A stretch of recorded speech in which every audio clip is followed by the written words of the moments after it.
And then we hit record. Hello. Welcome back to another episode of GTNH. How you guys doing? Episode 257. Jeez. We're getting there. So a little bit of a recap of what we did. Last time we got the tier 6 water going.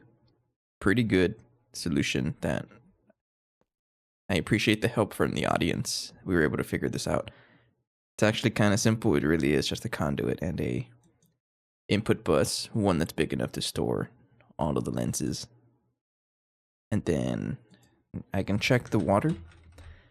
And we're up to 10 million for everything except for tier 1 and tier 2, because these is just too much of it that I'm going to set to 1 billion limit. At some point, we do want to increase this. I don't know how much water we're going to need in the long run, but I imagine we would have to increase it. So grade 6 and all the other ones, we're up to 10 million, which is great. Meaning that all of our setups are working as intended. And that means we can now focus on tier 7 next. This one is going to be the fun one because it's a lot of logic decoding. So if I look up degasser, yeah, it's it looks a little bit complicated. I'm gonna admit, but this also kind of brings me to another point that I wanted to bring up. So you need to give this a superconductor base for the bit to superconductive deionization. I can't say that. And one thing that I was considering is that I'm not going to passive that stuff. I think I want to bring back level maintaining as a way we passively support resources. That way there's just a less amount of machines. I know at some point I was like, oh, especially for the Mark III fuel. The Mark III fuel is a passive, but I think we want to bring back level maintaining because it is a lot more compact, a lot less machines we have to deal with. So we'll go back to level maintaining. Hey, Sena. What's up? How's the meatball craft development going? I haven't played this week. I feel a little bad about it because I've been trying to catch up on all the stuff I missed for GTNH, so the meatball craft playthrough is kind of slowed down, but I do want to get back into it. And chances are I might even take a day off of streaming, considering Sunday or maybe another day, and then focusing on meatball craft because I do want to beat that pack as well. So I got to think about it though. Its GTNH is a priority because this one has been going on for much longer, and I'd like to complete this one as well. So getting into this is going to be pretty fun because it's it's a lot of words here, and oh yeah. But as far as I'm aware, it's only at the start of the start of the operation. So at the start of the 120 seconds that you're gonna get this certain signal, and then you just have to do this once per cycle, I think. So it doesn't seem as bad. I think there's just less timing you have to deal with overall, because some of the other machines you have to deal with timings and things like that. So if you only have to give the inputs one time, I think that's a lot easier. Actually, recently added a mechanic where you have to move items while maintaining their order. Nothing on the... Okay. I was about to say that Waterline and Meatball Craft win. Man, I'm excited to get to like the end game of Meatball Craft. I'm still only in chapter 2. I have a long ways to go before I get into like the real fun stuff of Meatball Craft. But I do see some discussions every now and then on the Discord, and some of that stuff, especially in chapter 10, looks really interesting. And I'm excited to get there at some point. Yeah, I think I do want to set aside a day for just Meatball Craft so I can focus on that one as well. I'll think about it though. So what we're looking for is the degasser control hatch, and I did not craft this. I don't think that's going to be a problem though.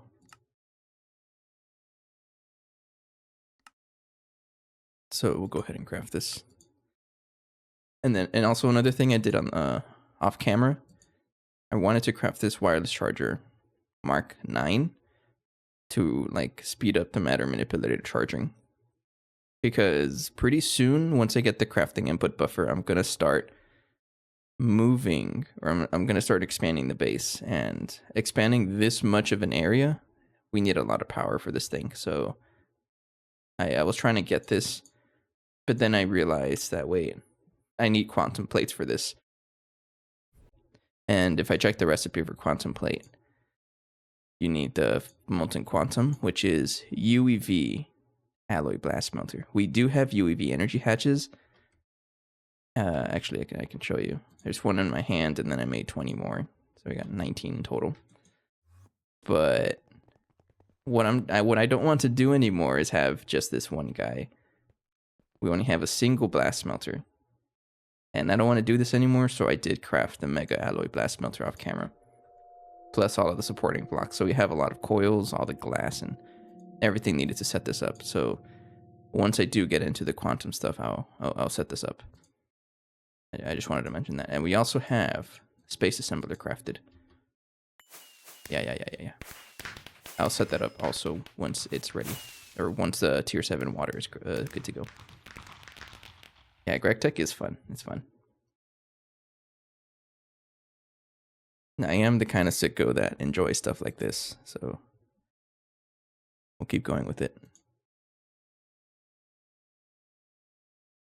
So degasser control hatch is what I'm looking for. This one is circuit 1.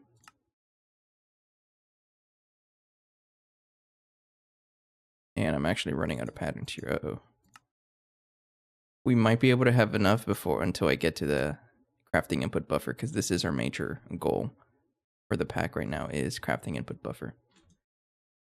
And once we get that is when I'll start increasing the base, like expanding the base, and then introducing machine spam finally. None of this like, oh, 2x2s, no. Entire rows of machines. And each row is going to be designated per a specific kind of machine. For example, the first one can be like electrolyzers, right? And then we just have electrolyzers going all the way down there or something like that. I don't know. That's kind of along the lines that I was thinking. It's going to be a lot of machines for sure. So the degasser tier 7 water line revolves around this guy, and it's going to output a certain signal at the start of operation, and you have to decode that signal. So because it's an analog signal from 0 to 15, I can't really use red alloy wires, because Project Red doesn't really work well with analog. It's either on or off. For example, if I have a signal of 14 or a signal of 1 over here, it'll still reach the output, but it will also be power 1. So it really does extend all the way. And I don't know if there's a way for Project Red to deal with analog signals. So we may even have to go with vanilla or another way that I'm not really sure of yet. But I'll try vanilla for now. Any trinium casing is a degasser control hatch, so I was thinking to put it at the very edge. Oops. Like right here. I don't know if that worked. It does say any. Also, let me link you. There you go. Does it work? Yes, it works. So the signal here is from 0 to 15, right? So I'm guessing just have a 1, 2, 3, 4, 5, 6, 7, 8, 9, 10, 11, 12, 13, 14, 15. And I'll move it 1 block just so that I don't deal with the edges. So this is what I was thinking. We have a straight line, and this is going to be 15 blocks. And depending how far this signal reaches, that's where I'll add all the other logic to this. 3, 4, 5, 6, 7, 8, 9, 10, 11, 12, 13. Did I miscount? I already forgot. No, I have to add 1 more. right there. And I have a measuring tape for this reason. 15, okay.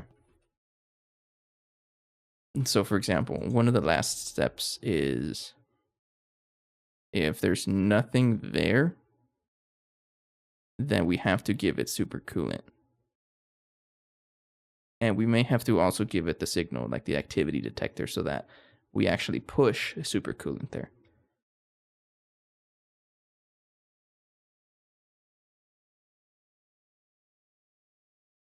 So this one's going to be pretty fun, honestly, and we're going to have to do a lot of level maintaining also to keep up with the various amount of fluids.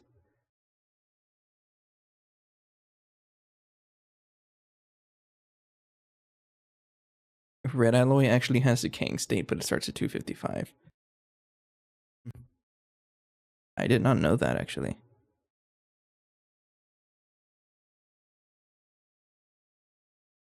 Really? I mean, I don't... It's probably not very useful for this case. I mean, it can be useful, but there's only so many blocks I have up here, and I don't want to add too much. I think this is like one of the best ways we can figure out range. Like a certain signal is just using vanilla dust. I can also use something like red crystals from Thaumcraft. Or Automagy, right? Which is a Thaumcraft add-on. Maybe this is what we'll use, actually. Hang on, let me read up on these crystals, because I think there's information about them in the book, because they do like specific redstone shenanigans. Yeah, they do. So red crystal, it's just basically redstone, except you can move them along walls. But it's these special ones, like dim. Allows you to cap the signal strength and emit to a specific value. This can be useful with devices when devices react differently to specific signal strengths. Maybe this is what we want to use.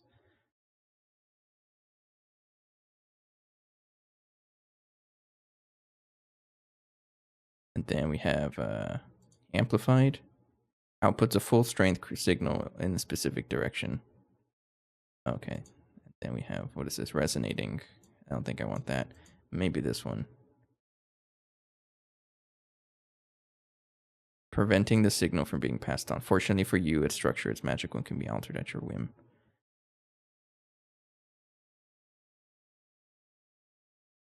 So a dense red crystal will either output at least either a signal at least equal to the strength you specify or no signal at all. Maybe this is one way we can do it, but we can probably just do it with vanilla redstone. I'll play around with vanilla redstone for now because we readily have this available. So one thing that will help me, I'm going to have a bunch of redstone lamps because this specific signal, it's going to be a 4-bit number. So I will use redstone lamps to represent that.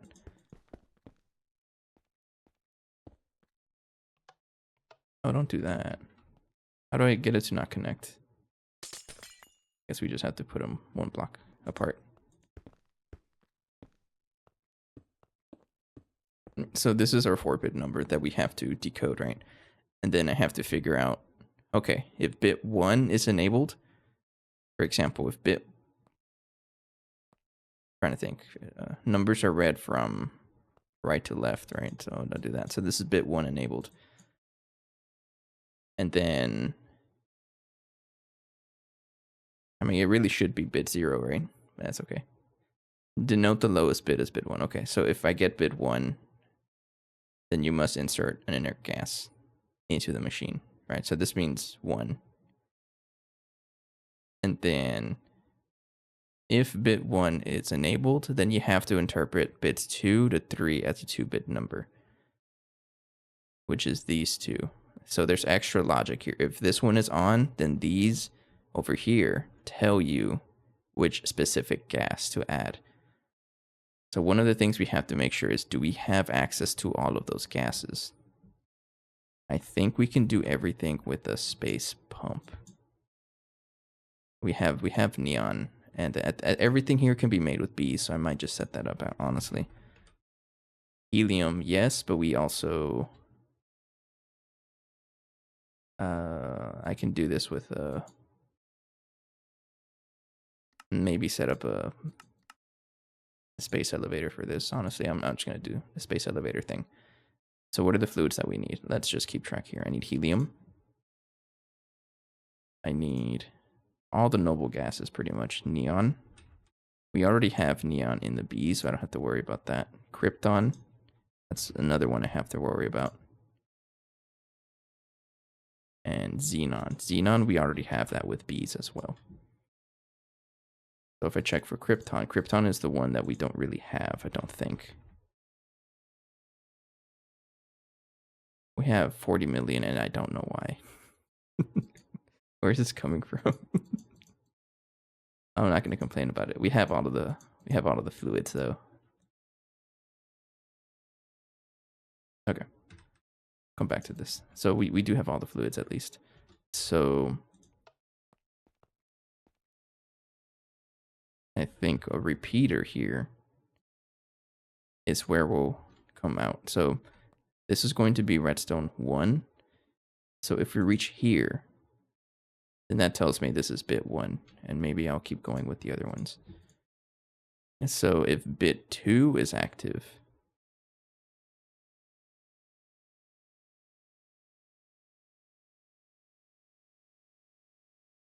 if this bit is on, you must insert 1440. Okay, if bit 2 is active, which is a signal of what?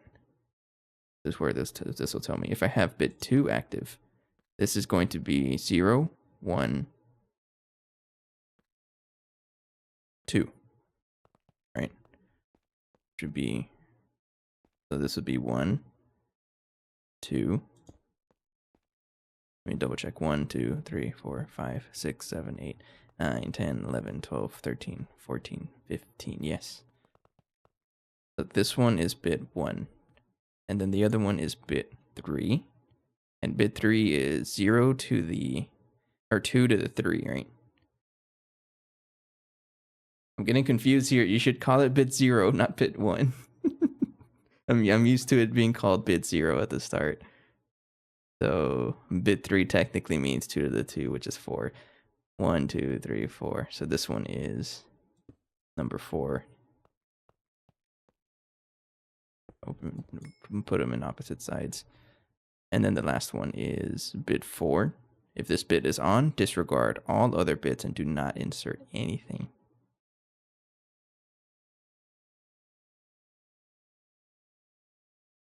So there's a chance for all of them to be active, right? Okay. Yeah, there is. So bit 4 is 2 to the 0. No, what am I saying? Bit 4 is 2 to the 3, which is 8. 1, 2, 3, 4, 5, 6, 7, 8, right here. So those are the four thingies. All right.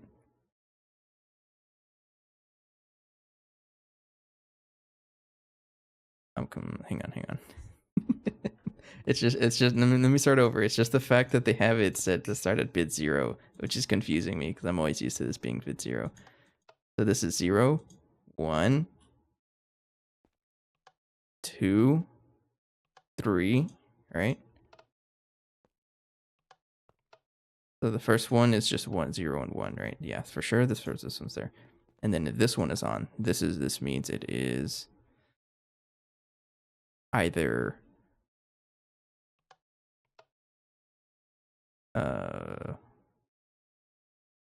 oh, actually, there's another way I have to think about this. This is either going to be 3 or 4, right?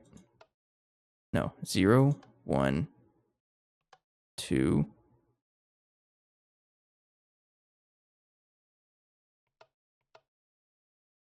Okay, this is getting a little more tricky. I might be overcomplicating this. I expected me to be here for like the whole day. That's why I wanted to make sure that this is the first thing we'll do today is trying to decode this. This is fun. I like this.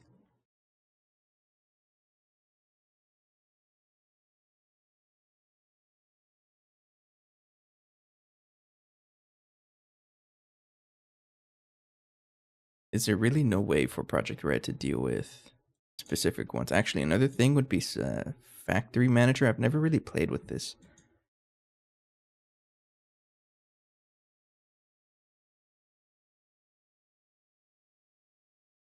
Is this something I can use to play with analog signals? It might be, honestly.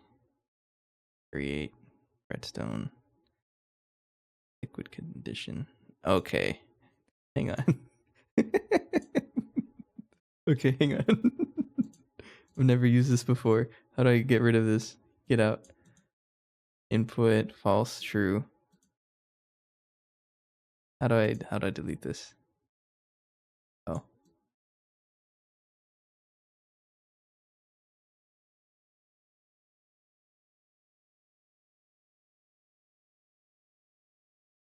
Okay, get out, please.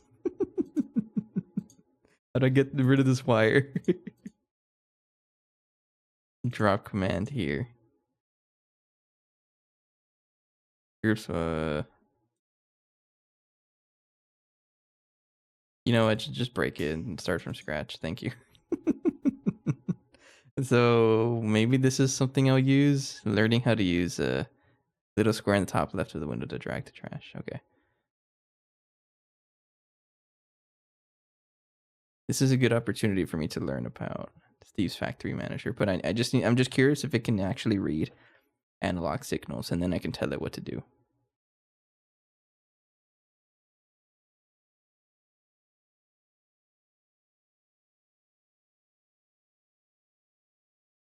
Okay, I got you.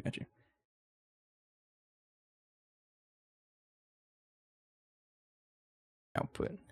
You totally can. Okay. So if I redstone condition.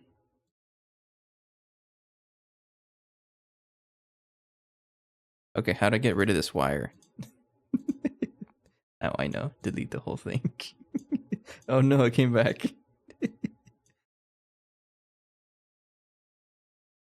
I don't know how to get rid of it, but I just want to see what this tells me.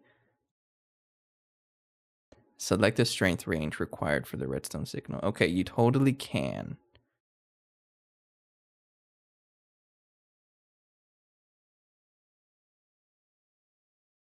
So I remember using this before. Redstone receiver. Let's try playing with this. Maybe just to try something new. Let's play with it.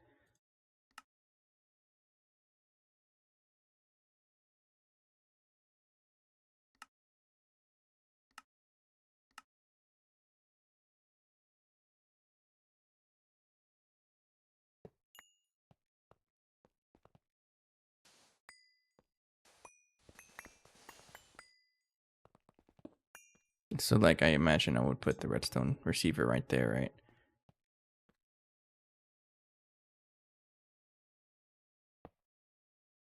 And then for example, if I had a create redstone condition.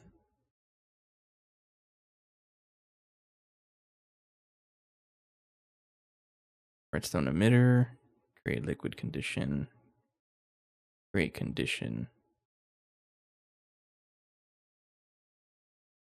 Autocraft the create container variable. This one looks pretty interesting. Select the strength range required for the redstone signal. 1, 2. So I can tell it's 0 through whatever, right? Okay, sure. Sides requires all. I would say down. All right. Found one. Okay.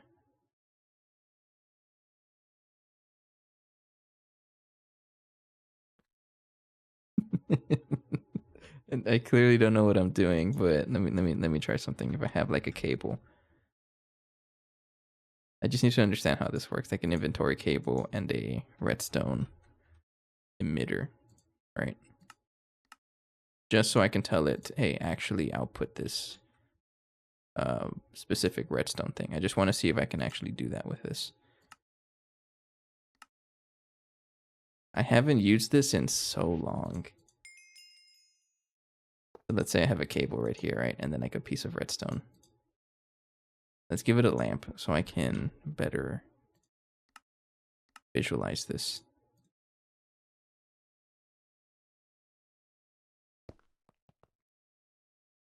So let's say, oh, I clicked on it again. Oh, I just have to click on it back. Okay, got you. Sides. If any side is on, and then we'll just say any of them. And then strength 0 through 15. We'll say 1 through 15. All right. And then I'm going to give this a lever. I'm assuming how it's written is that if I give this a signal, this thing understands something. And then let's say I have true. And then is there like a trigger thing? Okay, I think the trigger, not the trigger. Interval. Connections. Redstone controlled. Never mind. I'm going to throw this away. Great redstone emitter. Let's try this. So input. If true, do that. No nodes selected. What are you talking about? Is there a node that I have to add? Hang on, there might be a quest that talks about factory management. FST's factory, whatever.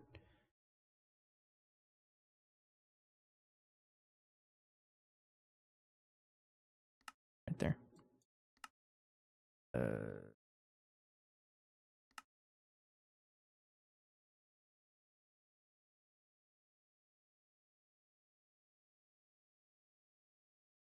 Inventory cables are the basic. They allow to and interconnect to other connected cables. Okay.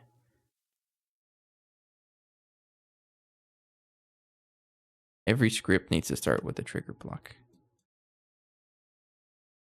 Here it is. Standard variables are whatever. Please note that each loop. Okay. Okay, I trust. Let's try. So you would need a trigger, right? Interval every 1 second. That's okay. Connections is redstone controlled. Okay, hang on.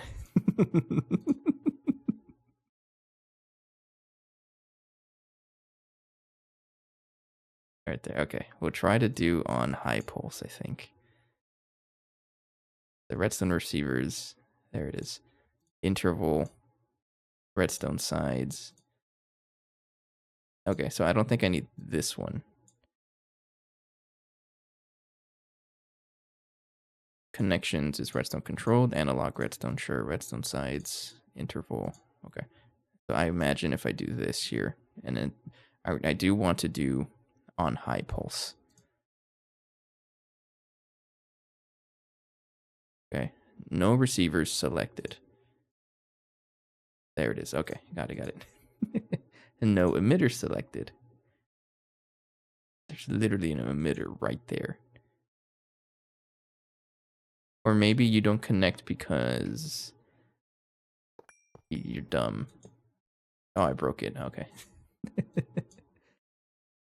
Okay, I think I'm understanding this. I want on redstone controlled, redstone receivers, this one, right?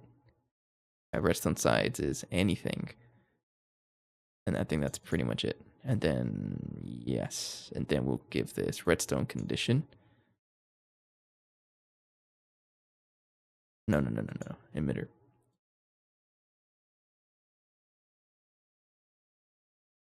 And then on high pulse, there it is. Tell this one connect you.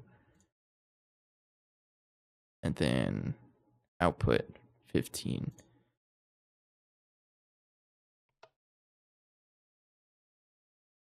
Hello. Oh, it does work. Okay, on pulse. Okay.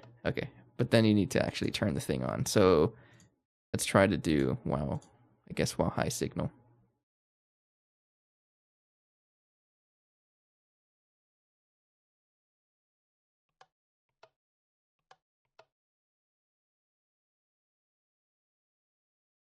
Do emit pulse output.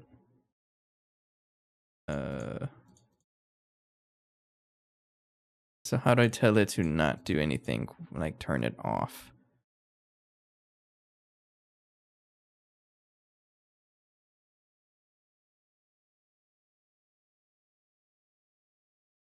Interval time between this command is triggered. Redstone's receivers. That concerns me. And then at this point, maybe it's just another trigger, right? Oh, wow, high signal. But it's not a high signal.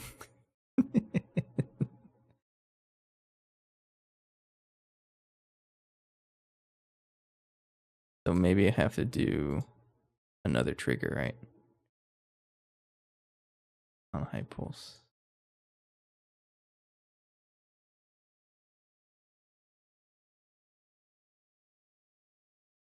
And then emitter. Output. Fixed is toggle.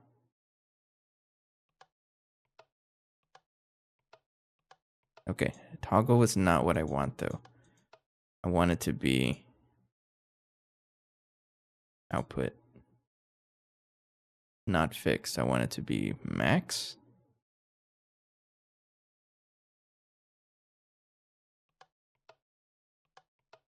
How do I make it turn off?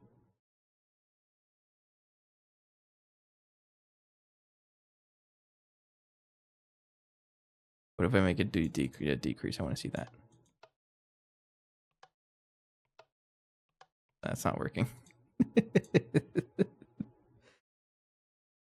Not toggle. You may want to a block coming out of the no signal state. So that would be on low low signal. Yeah, okay. Okay. Yeah, that's what I was thinking as well. So I would have another emitter here. And then tell this, not high pulse, let's just do input on while high signal, and then this one is while on low signal, the same emitter. And then output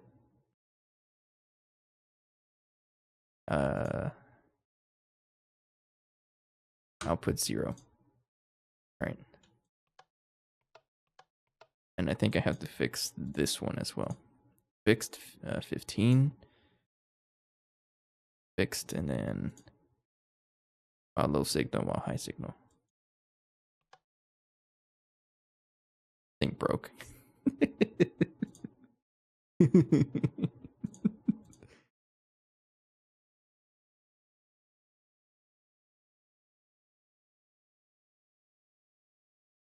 We're gonna figure this out, I promise. We'll figure it out.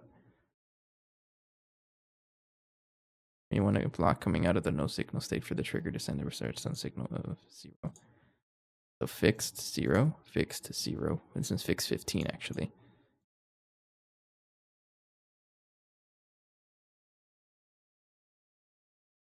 So by all means, you should be working at this point. So why aren't you?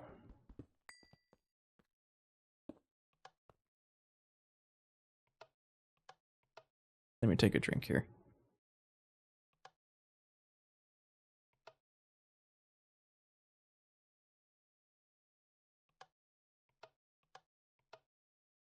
Okay. Wow, low signal on the...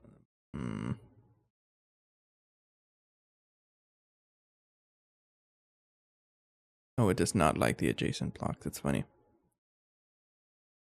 So it's not really doing the whole while low signal send to 0.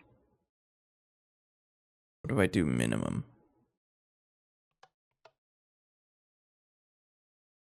I'll put max.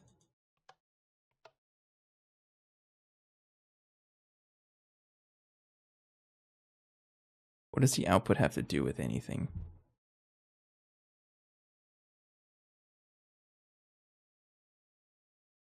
Let me read this. Redstone emitters signal can be set to any value. Okay, and then redstone receiver reads redstone signals on each of its 6 faces. Is there anything else that's powering the thing? No. Block gate, break, pickup. Okay, sure. Cable cluster allows you to combine as many of the other cables as together into one block.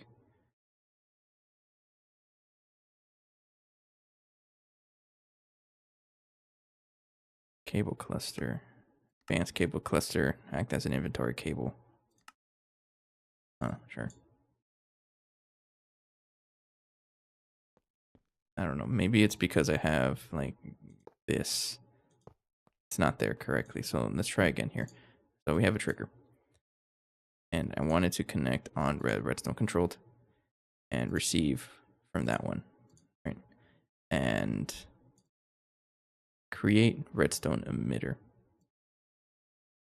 Wow, high signal. I want this to. Why aren't you connected?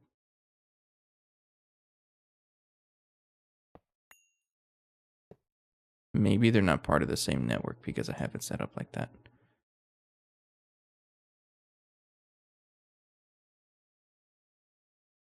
Connections, redstone. Okay.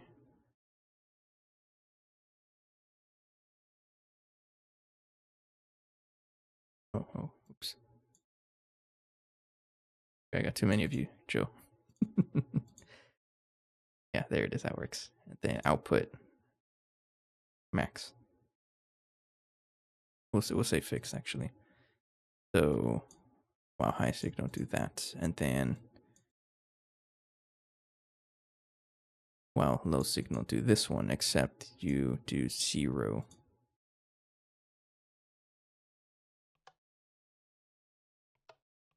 That's weird. It doesn't work only when one of these things is connected. Oh no. Okay, now it works. I don't think it's lag.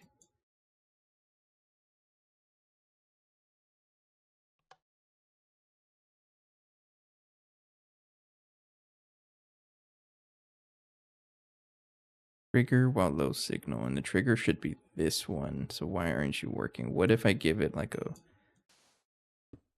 something like that? No, it just doesn't do anything. If I turn this off, stop it. Let's see here. Output 15.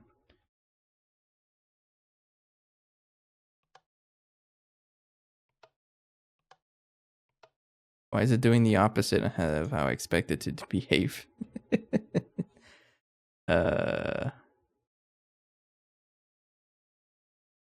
Maybe it's on the pulse that I want it to work? No, it should work correctly.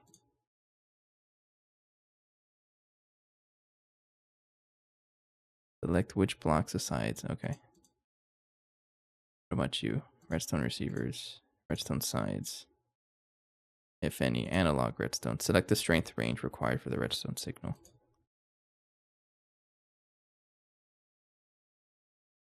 I'm not sure how this is working. It may have to do with the trigger block, since so I understand it, it acts as the start of the program. So maybe you can use the trigger that is always on and connect that to the redstone condition you were playing. Oh. Is there a way for me to do like an always on?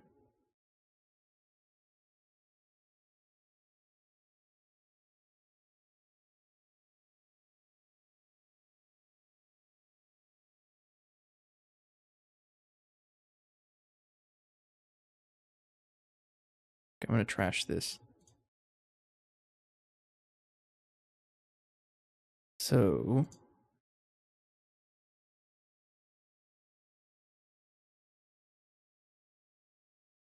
like a for loop, right? Not for each.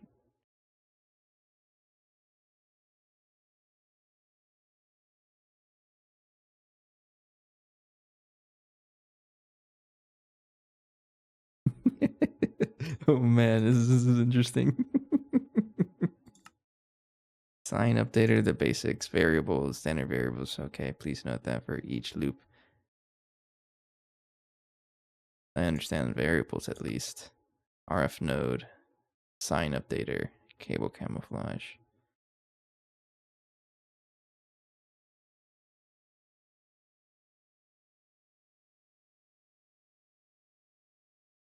I do want to play. I do want to understand this.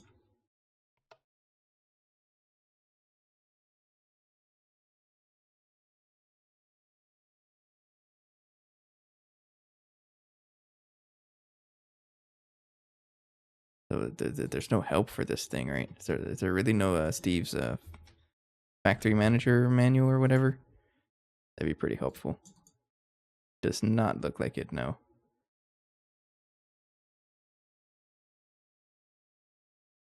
Take a drink here.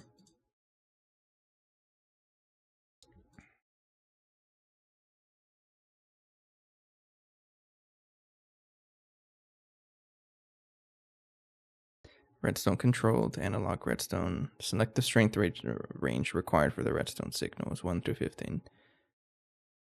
So maybe it's because it doesn't understand 0.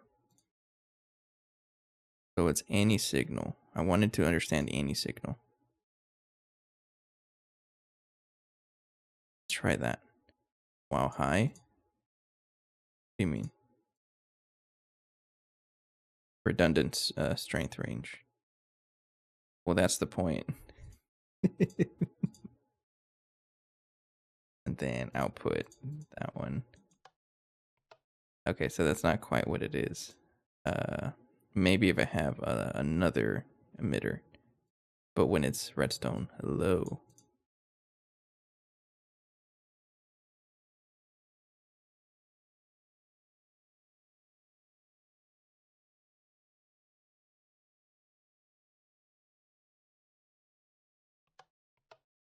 No, that doesn't work either. Like that. Okay, fine. I think I'm spending too much time on this, so I'm probably just gonna figure this out off camera. Let's go back to vanilla redstone. It's tried and true. I know it. 1, 2, 3, 4, 5, 6, 7, 8, 9, 10, 11, 12, 13, 14, 15. I'll try to figure out Steve's factory manager, but I've seen, I think I've seen mentioned about this. Trying to do Waterline is using Steve's factory manager because it looks like I can deal with analog signals. That was really my main point. Can I deal with analog signals? And I totally can. But I can also deal with analog signals using vanilla redstone. So that's the whole idea. Okay, so going back to this, let's just continue where we left off. If this bit is on, you must insert an inner gas into the machine to determine which gas to insert. So we'll do this one first. If it's bit 1, it's like that, right? And then you have to determine, you have to use bits 2 and 3 as a 2-bit number. So if it's bit 2, then this will mean it is 2 to the 1, so either 2, and then 3 is going to be 8. And then 2 to the 4 is 16. Let me try this here. So 1. Let me drink some water real quick.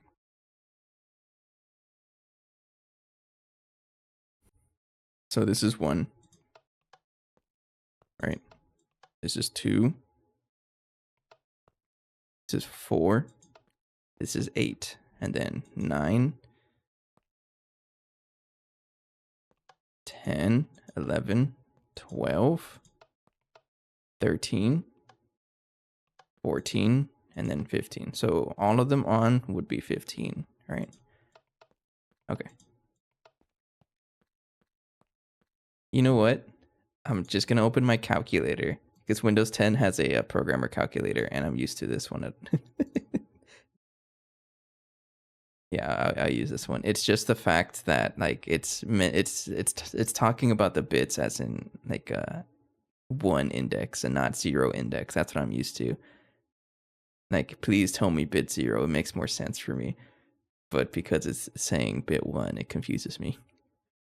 So bits, if it says bit 1, then that means that signal 1 will be right here. So this one tells me, hey, you have to put in one of the gases. And then you have to watch out for bit 2 and 3 as a 2-bit number. So if I have bit 2,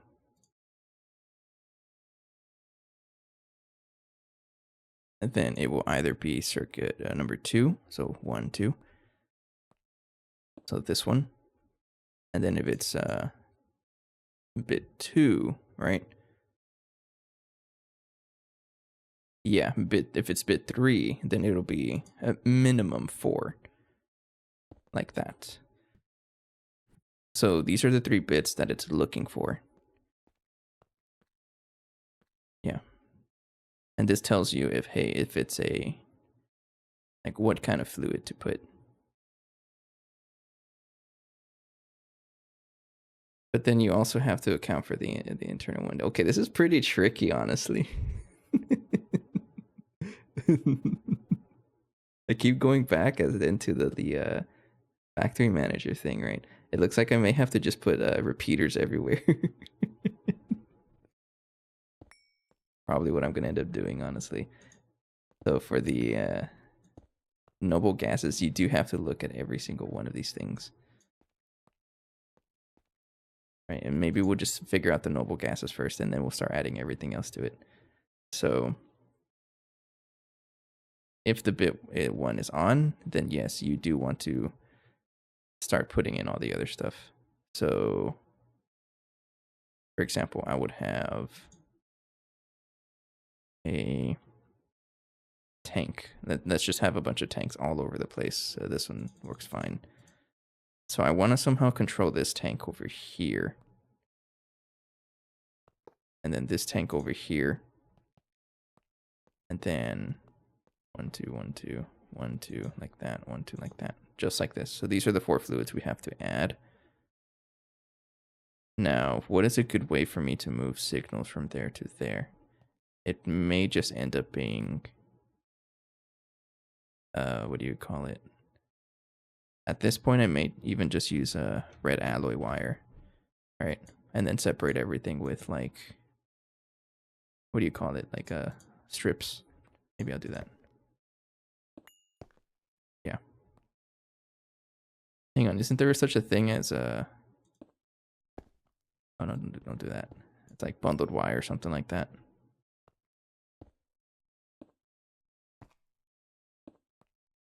Yeah, maybe I'll do this to make it even more compact.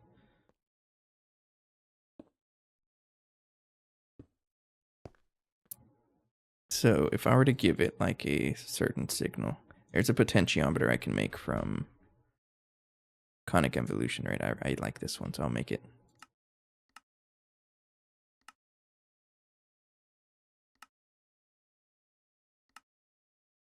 And then you don't know how to make redstone comparators, right? How dare you?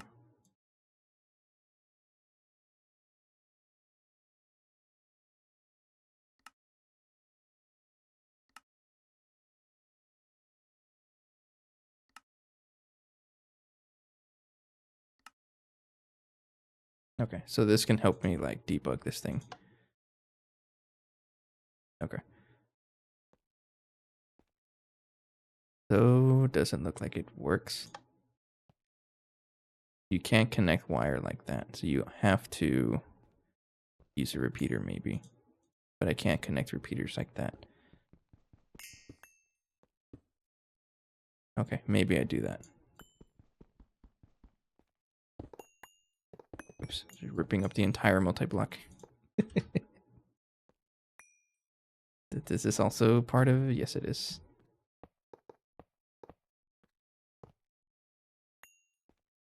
Okay. Hello, system. Sorry, I'm a little distracted trying to figure out how the heck to do the decoding stuff. Maybe I'll just add a bunch of repeaters. So if the signal is 2, then these 2 first ones are on. But the thing is, like for example, a signal of 3 technically means it is 1, 1, right? So the first one is active. So this is where the challenge is as well. I think I need a way to specifically say, hey, what numbers are available, because a signal of 4 technically means that only bit 3 is active, right? But based on this is not true. So how can I tell it, hey, if you are 4, then I only want you to do a certain thing. Like, don't do any of the inert gases stuff, because you're not supposed to if it's a bit 3 only. If only bit 3, is like that, then you have to put only molten neutroniums. Yeah, so I can't use vanilla redstone unless I do like some complicated decoder setup. And no. You need some Project Red. I was thinking about that, but I thought Project Red wasn't very good at. Oh, I had that. Oh, okay. It tells me on the side. I was like, how do I know what is what? It tells me on the corner. I thought that Project Red you couldn't really figure out signals, but maybe I can. I thought I thought you couldn't figure out analog signals, so I'm just gonna take this with me. Then IC blueprint. We'll see what's available to us in here.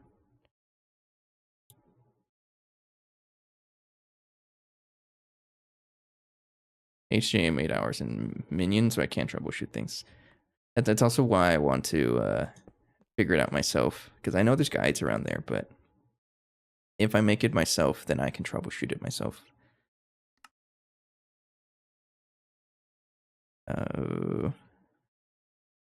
Decode. And it's also it's a fun challenge for me. I know I talked about this before. And I don't think that Project Red can deal with analog signals as far as I'm aware.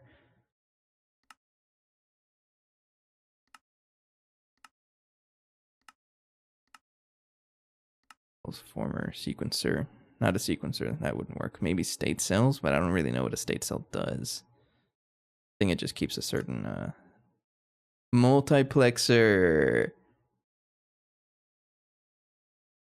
That's the one.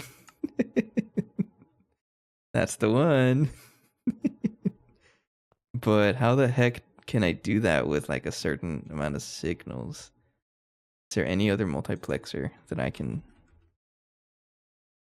if you guys don't know, a multiplexer is used to decode stuff in like simple setups, simple digital logic. That's it. That's the whole idea behind it.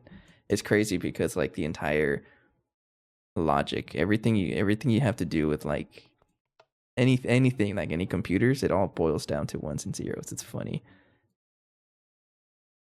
So for me to craft it, the recipe doesn't show up because 2.8 is cringe, so I have to look up an assembler. No, it's crafting table. See its uses. I imagine it's shaped crafting, and then look up multiplexer. And there's the recipe I'm trying to craft. Thank you. Okay. So how the heck do you work?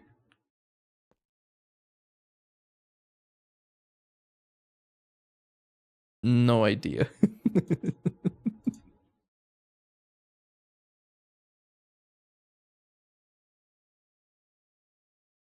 How the heck? Give me a bunch of levers. I think you're gonna have to add a whole bunch of these. In B. In A.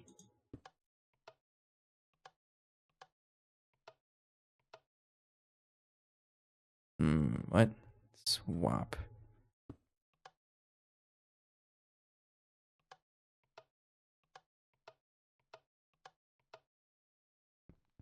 Trying to understand how this one would work. So the multiplexer looks like I can do 3 outputs. So this one is 1. And then if I have that, then it's a 0. And then if I have this output, it's a 1.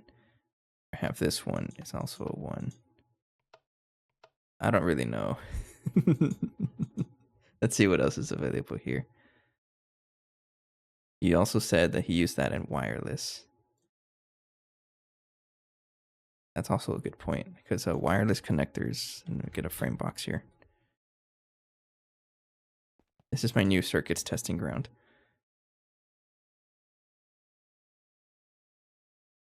Locking repeaters for bit decoding. I mean, is that even the thing you can do in this version of Minecraft? You would have to give a signal to the side, right? I've never done this before. Yeah, I don't know what this is. So I'm gonna have to go against that because I don't understand it. That's really the only thing.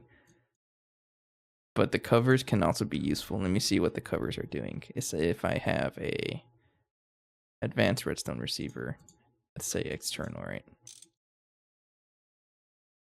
Okay, so you can totally do it with receivers, I think, but you have to like and a whole bunch of things here. Gate mode. You can totally do that. It reduces the logic. So I'll come back to that. But it may be multiplexer here. So I'm gonna build this over here. Like this.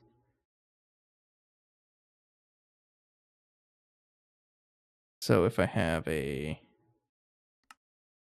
not a latch, pulse former, state cell, a multiplexer. I just need to understand how these multiplexers are working and then I'll come back to them. So configure.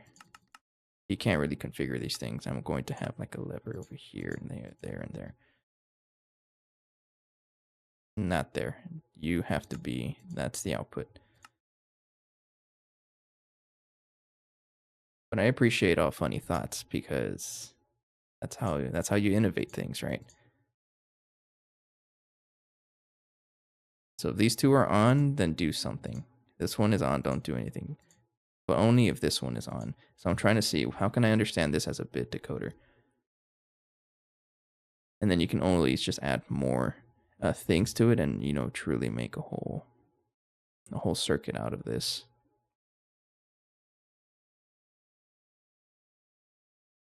So that's kind of what I want to do, is understand how I can make this work.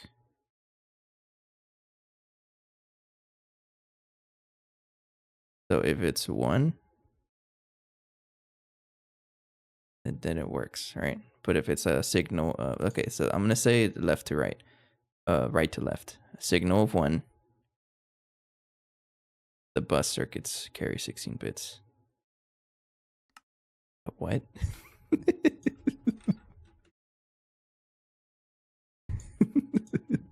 Oh, it makes it so tricky that I can't see anything in. Oh, bundled cable. Oh, they carry 16 bits. Oh. Thought you couldn't do analog signals. So let's say I have like a weird connection like that. Useless wiring, how dare you. I think I'm gonna open up the guide. Project Red wiki. Just to see what it tells me. No, don't open up a fandom. Sorry, it's very buggy. He's getting mad at me.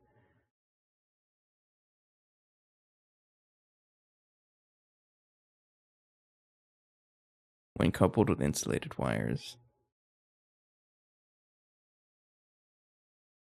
Okay. You can totally do that. Surface wires, bundled wires when it's neutralized and it's not colored, uncolored, whatever. Bundled cables will connect to neutral or matching colored bundled cables or... Okay.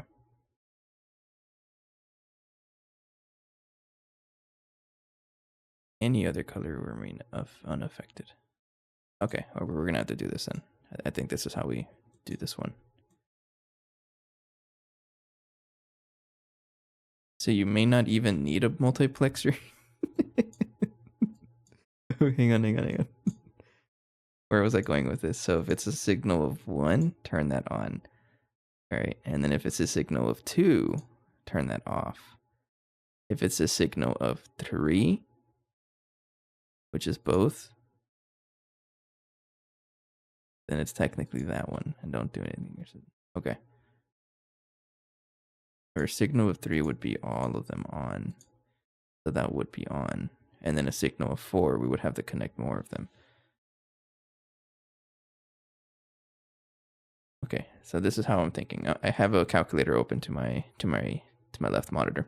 Signal of 1 is this one. And that turns on bit 1, yes. And then a signal of 2 means that it has to power something else, but the first bit is 0 still, and then a signal of 3 is this one and that one, and this one, right? Because we're trying to imagine analog signals, and the bit 0 is on again, so that would be a signal of 3, and then it kind of breaks whenever I add more bits, though, because signal 4, all 3 are on, and then it's not really working anymore. Okay, so I'll do this. It's gonna be like this the whole episode, by the way.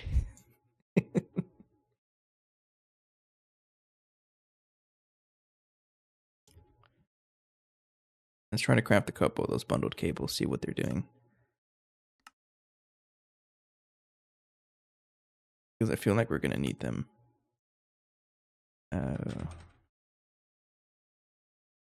Crafting table. Bundle cable. Ooh.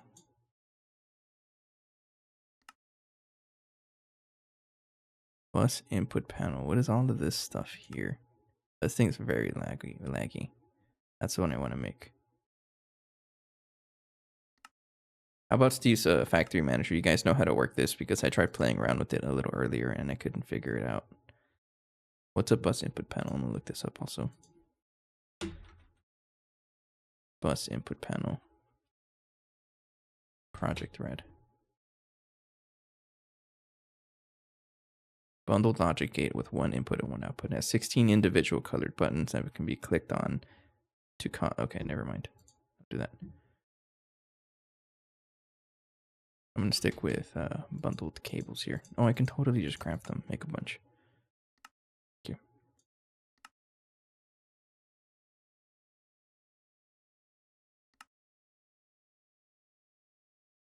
I'm gonna try to understand how this works. So it looks like we can have, there's 16 wires in there technically, right? And let's say I give a lever here, but it only works with the insulated wire, right? It's not actually going to transfer any power. Get a lamp. Yeah, it won't transfer power until I get one of those insulated wires. Again, I don't have any recipes. Hang on.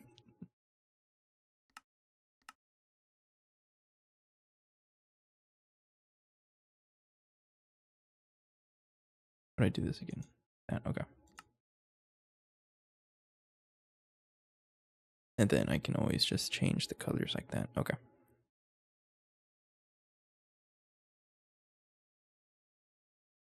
I don't have a packager, so I'm just going to craft them manually, I think.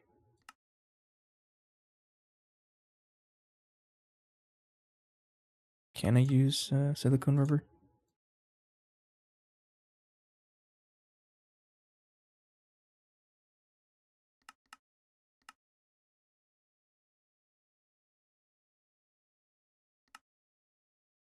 About to say, how come you're taking so long? I don't know. You totally can. Okay. So let's say I have a black wire.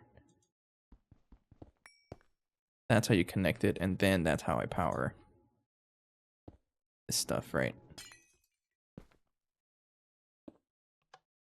Oh, oops, that's not how it works.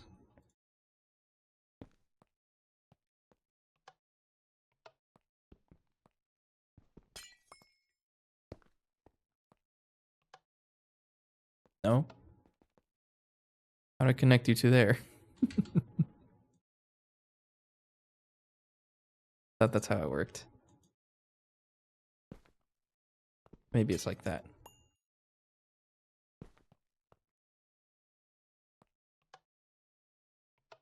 Totally like that. Okay. So can I power that? And, okay, you do have power. It's just that maybe I just need another one. Okay. You don't directly connect to a block. That's the issue. Okay, but that's how it works. So if I were to give this another color cable, like let's say blue, I should have a lot of... Where's my lapis? I guess it's all there in lapis dust. Okay. So if I were to give this another color, let's say blue, and then come out of here, you would not power, right? No, because you're not actually this. You're not the same color. But if I were to give this black wire, you would power. So that's how these bundled cables work. So they are able to transmit power there. And then if I have the potentiometer, I just want to see if it's able to transmit the power there. It is able to, okay. So it does deal with analog signals. Something called the bus converter. Let me look up the wiki for that. We're learning today. Bus converter, Project Red.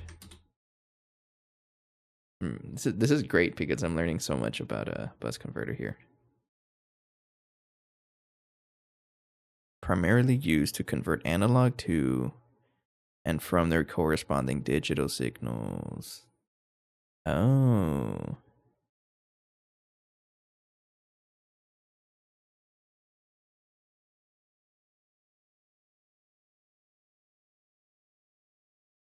By default, a gate is an analog to digital mode, which means it'll look like, okay. And then it's colored differently. Okay. Oh, okay. I got you. Wiki solution is a mouthful. Nah, I ain't looking at any solutions, but I'm still going to take the advice here. Bundled. No. Converter, right?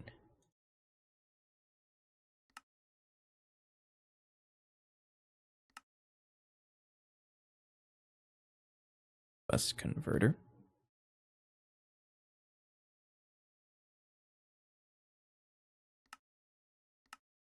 It may end up looking very similar to the wiki solution.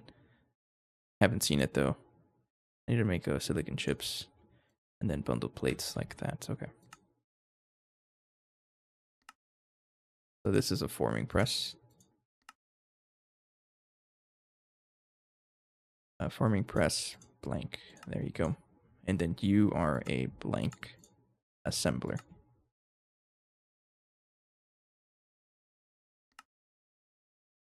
Then go ahead and craft one of you.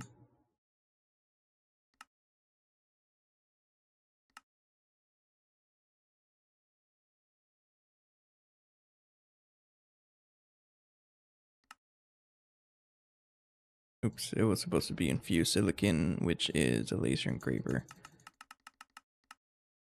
Red silicon compound in a red lens.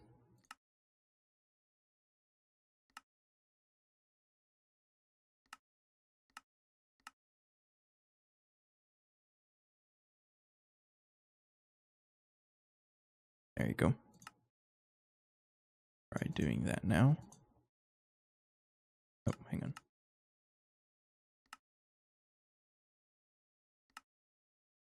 Red silicon compound is a forming press. Can I make more efficient ones? I totally can.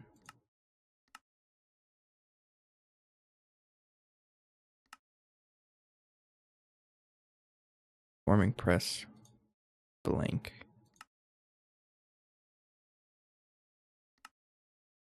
There we go.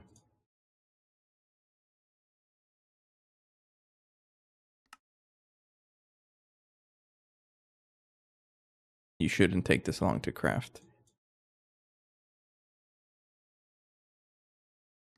Unless you're in a... Oh, no, it did finish. Okay. Craft the bus converter. Okay, so let's... I'm just gonna clear this out. So the bundled cable is just a good way to move signals around in bulk. It's like specific ones.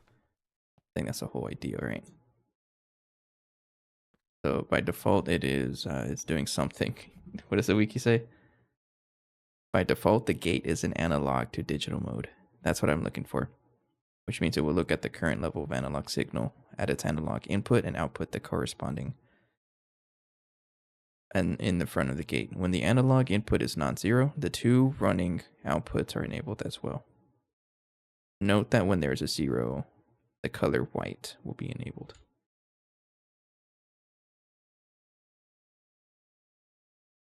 Therefore, there's always at least one color being emitted at all times. Okay, so we can also use that. So color white would be enable.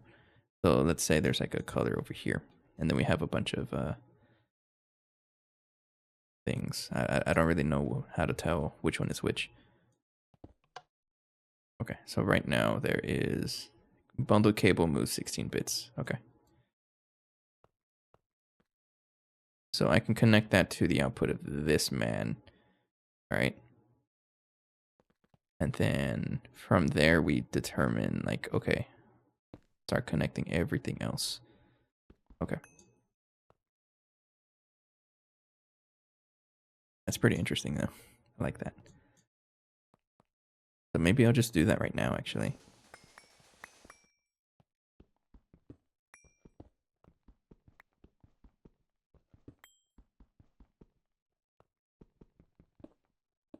I don't think I need a circuit for this because there's going to be a lot of connections and we don't really have the space. Oh, oops. Go ahead and connect this to a red alloy wire like that. And then potentiometer over here just to debug like that. So you would have a bundled cable. Get a bunch of you actually. Yes. Thank you.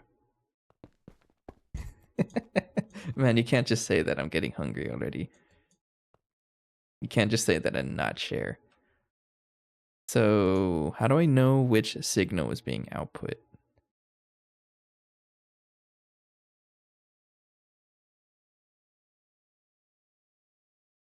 Is it based on the like the wool colors? So I imagine a black one would be like one of the last signals.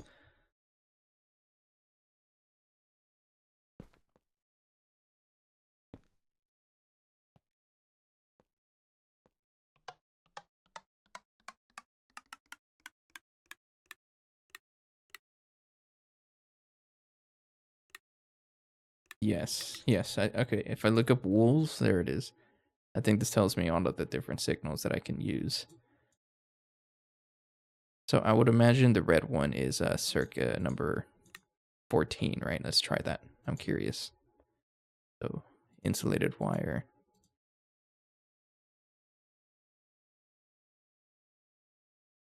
I'm gonna have to find a lot of dyes.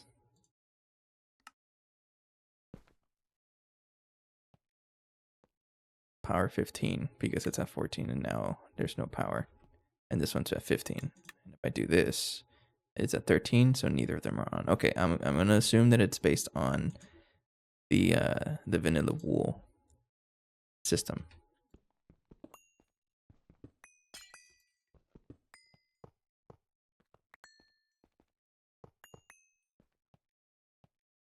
So, which tells me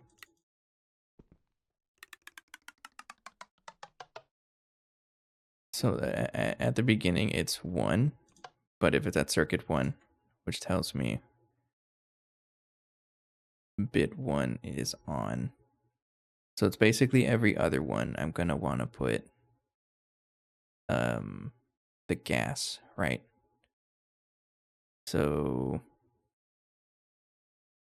that is where a whole bunch of things are gonna be over here. There's gonna be a lot of connections up here. I don't need this anymore. I have my calculator next to me to tell me about the various bit stuff. That. Okay, this is gonna be fun. So maybe I'll come off of here, and this one is going to be all of the what do you call it? All of the circuit 1 reactions. I think I don't know how a good way to explain that. Or maybe I'll just do it as we go. This is pretty cool. I never knew Project Red was like this existed in Project Red. That's pretty cool. I mean, that's gonna make things a lot easier. So if bit 1 is on, here are the numbers I want to use. If bit 1 is on, then that is color 0, 1, orange. So I need to make orange.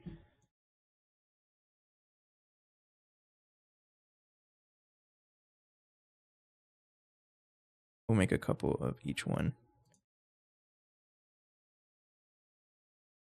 Yeah. And then another one is 3. Might as well just make a bunch of colors for each one, right? It's magenta. 1, 2, 3, 4. And then 7. 0, 1, 2. It's not magenta. No. 0, 1, 2, 3 is light blue. I keep forgetting wool is 0, considered 0. I need light blue.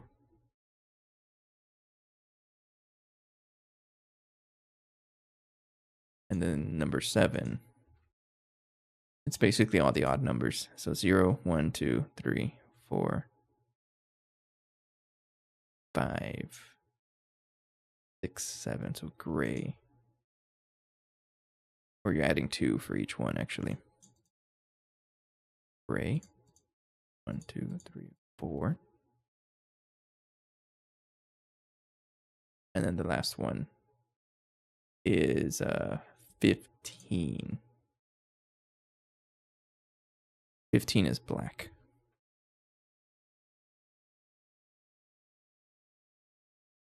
Okay, so just double check. We have 1, 3. I missed 5 also. The 5 is needed. 0, 1, 2, 3, 4, 5 is lime.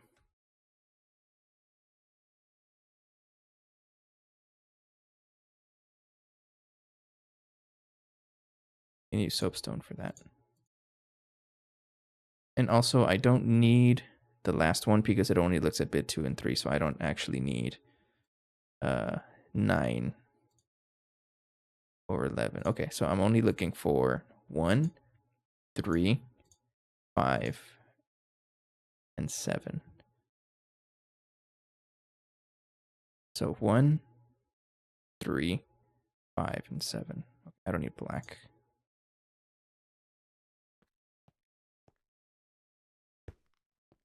So this is number 1. Like that. And then go ahead and connect it to everything else. Light blue is next. And then this one. And then gray. So this represents 1, 3, 5, and 7. That's really all I care about.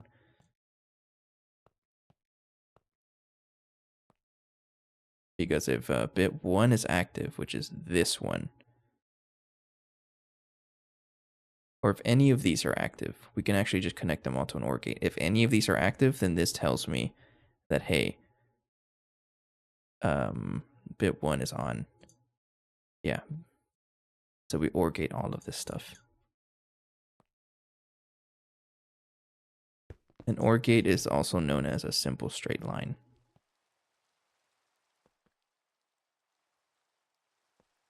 And I can also like start combining everything in a circuit as well if I really wanted to, but nah, I don't do that. I actually probably could, honestly. You know what? Don't forget I to think I can drink. cram everything into here, right? Because how many operations do we have? 1, 2, 3, 4. There's 5 operations. Never mind. So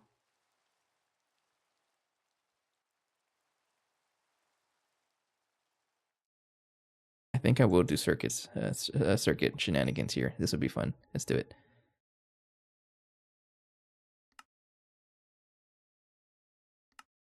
Don't forget to drink. Got you. Thank you.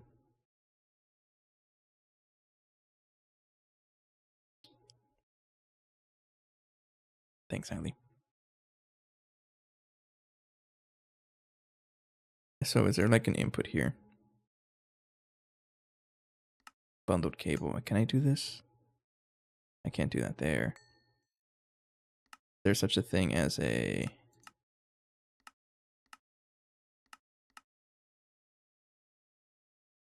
Okay, this makes it so much easier if I can just craft it like this. Okay. But can I do the bus converter here? Doesn't look like it, no. Okay. I'm not too sure how it works with having this in the world and then going into a circuit, so I'm not going to mess with it. Okay, so anyways, this is circuit 1. Not circuit 1, sorry. So I'm still thinking in terms of ASC machines and things like that. So this is analog 1, analog 3, and both are on. Analog 4, right? One way to figure it out. So the highest number we're going to reach is 7 based on this. If bit 1 is active, and then we have to look at the other 2 bits. Highest number we'll get is 7. So 1 means that bit 1 is active, right? And then if I do it again, none of them are active because 2, only bit 2 is active. So we're not really caring about whatever this is doing. 3, it becomes active. 4, nope. 5, yes. 6, no. 7, yes. Okay. So these 4 wires are basically saying if any of them are active, then this pretty much tells me, hey, we are doing shenanigans here, right? And I can like further, what do you call it? Further convert this over. Yeah. Oh, I laid an egg. Okay, thank you. So now we have satisfied if bit is on, bit 1 is on, that is this. So that's done. You must insert an inert gas into the machine. To determine which gas to insert, interpret bits 2 and 3 as a 2-bit number. So that is a good question. How am I going to do that? Another bundled cable. The heck? No, don't do that. Never mind. Well, we're going to need 4 buffers for sure, right? Each buffer is going to hold all of the other fluids. And then we'll go ahead and tell them to actually output. So this is what I'm thinking. If I have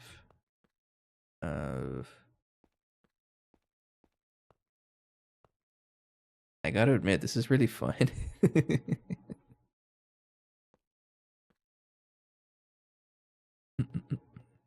Yeah, I can totally do that. Okay. So this is what I'm thinking. We would have a various colors here, right?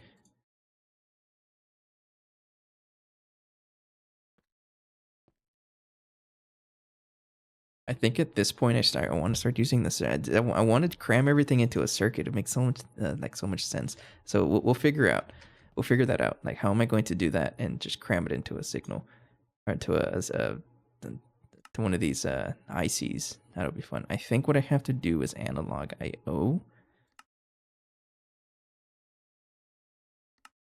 Right? I don't know if we have a way to do a bus converter into here. Bundled I/O. Okay, there it is.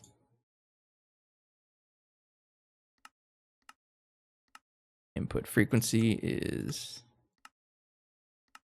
No, I don't want to do that. I want to do bundle. You don't give me the option though, so I can't quite do that. So never mind. I don't think this works.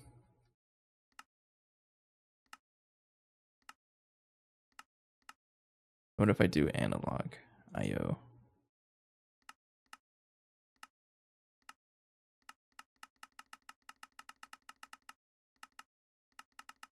Don't mess with that either. Yeah, I'm not too sure if I can do that unless I have like a specific analog input output to all of this, which I probably could have if I have signals over here, right? Yeah, I could. Watch this. So I'm going to have a bundled I/O here. No, get rid of that. Analog.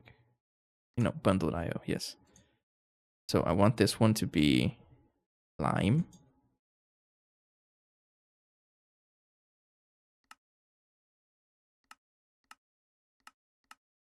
Yes. Okay. And then I add another one.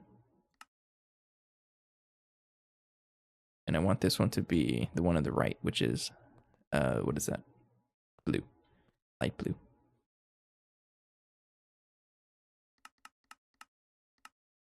Like that, right? And then I want the other one to be gray.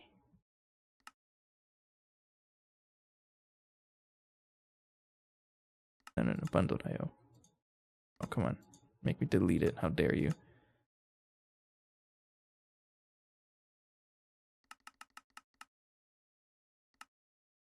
There it is. Okay.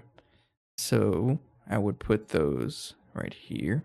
Line bundle cable. I don't know what that means. I don't touch it. So I would have a bundled cable. And then I can do the decoding within here. But then I would have like another input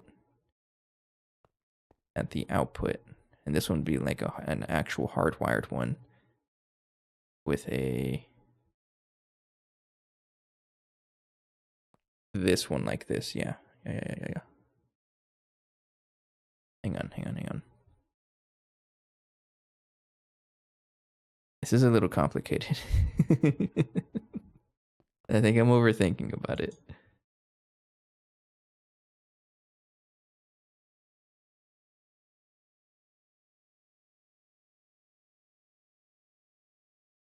Man, there's really people that can just come up with this on the spot, right? I'm never going to pretend that I know what I'm talking about. No.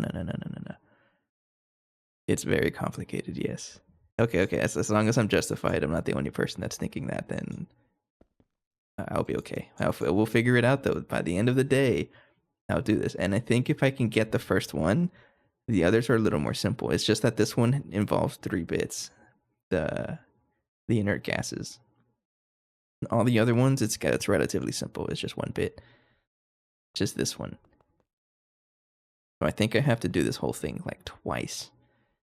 Because this signal, this one out here is telling me, okay, go ahead and activate it. Right? Yeah. Okay. And I think I just have to do this again. So I'm going to do it again. So the idea here, add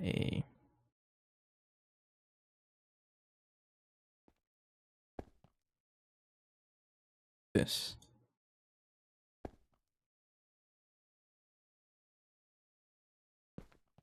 And then we can have a bunch of bundles there. So add one right there. And add one right here. Just like that. Okay. And this is the one that's going to like determine, okay, what do I plug in, right?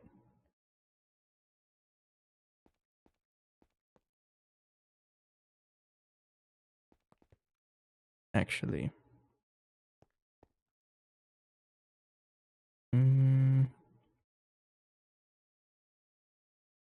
Yeah, I can totally separate them.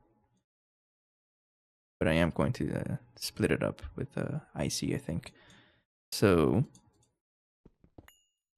I do want one signal here to tell me, hey, is this on or not? And then I need... So can I turn a bundle into another bundle? That's the thing. You totally could. Okay. This might be even more useful.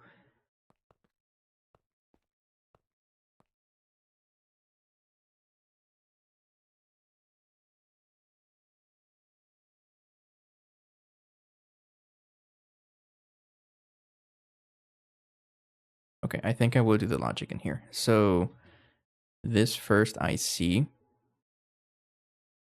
I think this one is going to output like a certain analog signal, I think. And then we can figure out, hey, what do I want out of this?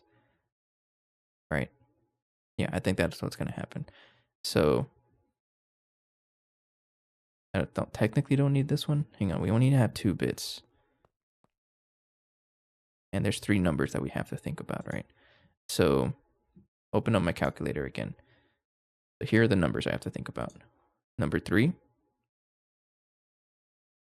number 5, and 7. So 3 corresponds to just light blue, and it's in order. So it's going to be 3, 5, 7. 3, 5, 7. Yeah. This one tells me interpret bits 2 and 3 as a 2-bit number. In other words, this is very similar to building can command, so I kind of know what this is talking about. So if I have 2 to 3 as a 2-bit number, then just this one would be output and not the other ones, right? So there's 4 options. So there's going to be 1 output, in other words, and 4 of them I have to control, just like that. And then we're going to connect this to another bus converter, I think. And then we can control a specific output from there. Yeah. Okay, I'm getting this. I'm understanding it. So it's going to be a lot of gates and gates and things like that. So I would have so whenever I was doing digital logic projects, I would always talk to myself. I have 3 inputs and only 1 output here. And, I would also write like a state diagram. I think it was a state table. I'm trying to remember. And then I would try to talk to myself. Okay, if this is off and then this is on, and so on. We keep doing that. It's just going to be a bunch of gates though. And I might even be able to do no. Just keep it simple to ands and things like that.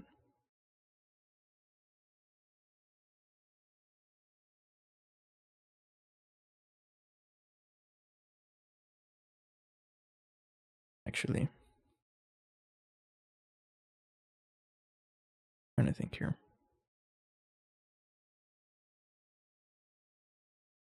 No, it wouldn't really work like this, right? Karnock math. Man, I haven't heard those words in forever. I gotta refresh myself what that was again. Hang on. Karnock map. Yeah. That's the one I was thinking about. Except I would actually write a table. I think we're talking about the same thing. Man, I haven't heard that in a while. Thanks for reminding me of my nightmares in digital logic.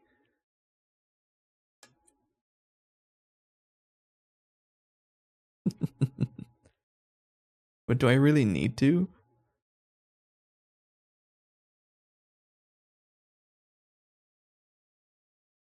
I don't think so. Let me think here.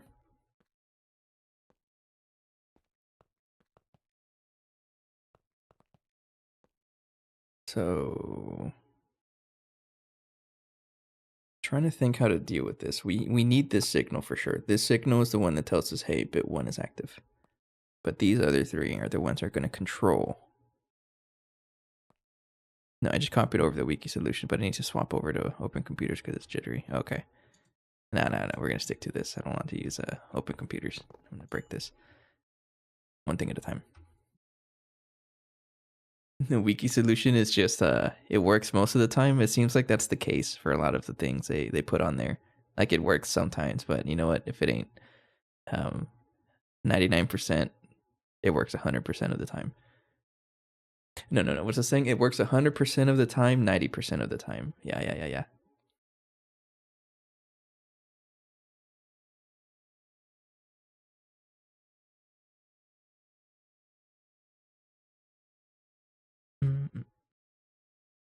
If it ain't 100%, it's 0%. Yeah. Yeah, if you stretch out the time frame, that's yeah, you're right.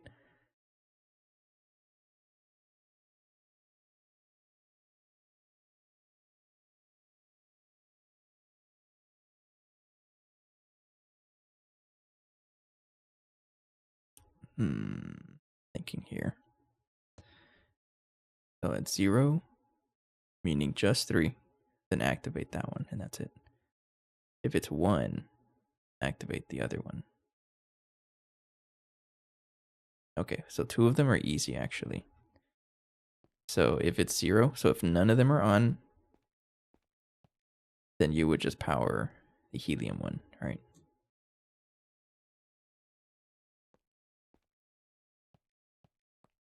I just need a way, like it would be so super helpful if I had a way to like combine every single input into one. But no, I can't do that, can I? Bundled cables. Can you actually color the cables?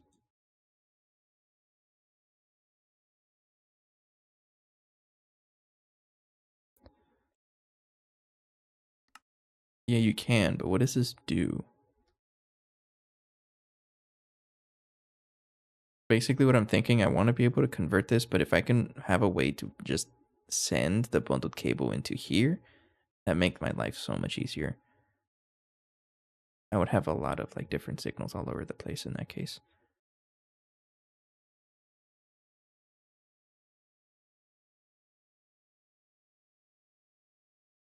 But I don't think that is the case.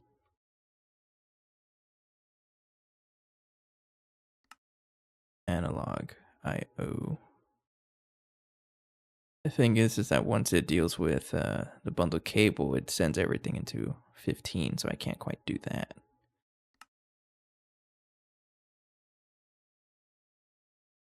And I can't quite connect this to... Yeah, it's useless wiring, so I can't do that either. But can I connect it, a bundled wire, to here? No, I don't think so. That's kind of a limitation with this. Yeah, that doesn't really do anything. How do you connect the bundled cables together in that case? What's the point? You can't connect to anything. Unless it does connect here, and you would have to like input output, right?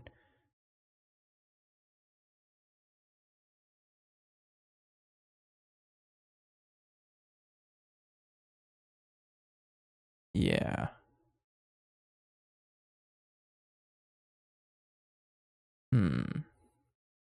Pretty interesting actually. How do I... Can I output multiple signals into one?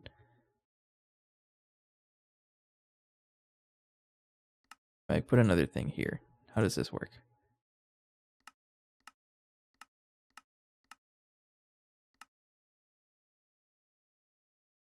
I might be able to actually. Yeah, let's try it. So I would have one signal out here, but it's going to be bundled.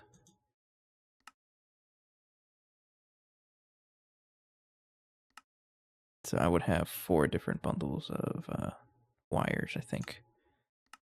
Let's try to do the logic here. So if none of them are active, that is just a simple AND gate.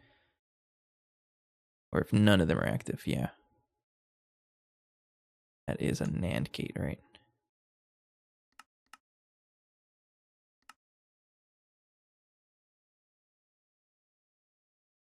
Mm-hmm.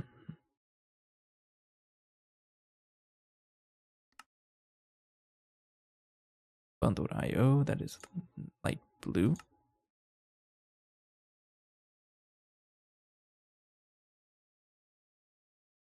Like that, and then we would have lime. I don't really know if this is gonna work, but I would like to try it out either way. A lot of the time, stuff like this, you have to like just throw yourself at it, and then it'll make sense as you go. Okay, so if I have... This is the only way. If none of them are active. So I guess not a NAND gate, but if any one of them are active, then this would be a 0. How can I mimic that? That would be a NOR gate, right? That's a NOR gate.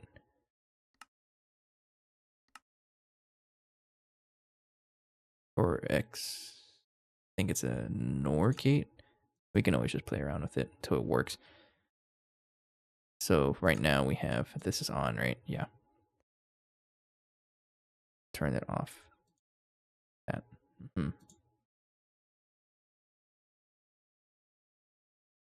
So if any of them are on, then it doesn't do anything. That is the whole idea. Okay. And that's one of the outputs. So I would give this, throw this into, I think, a bundled I/O.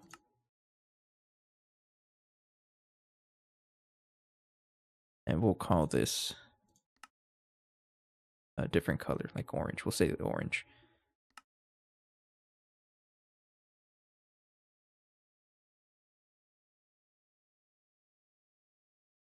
Make it orange. As long as it's a different color and it doesn't interact with anything else.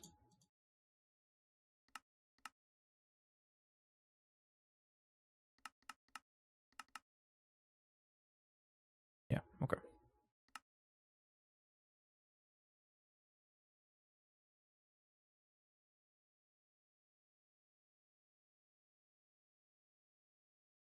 Okay, so right now technically those are on, and then we would have another input output there. But I want to keep it limited here, but then we have a bunch of bundles over here. I don't know what happens if we have multiple bundles connected at the output. Like if I can connect the bundle to the output of this one, I probably could, honestly. I think that's how it works, yeah.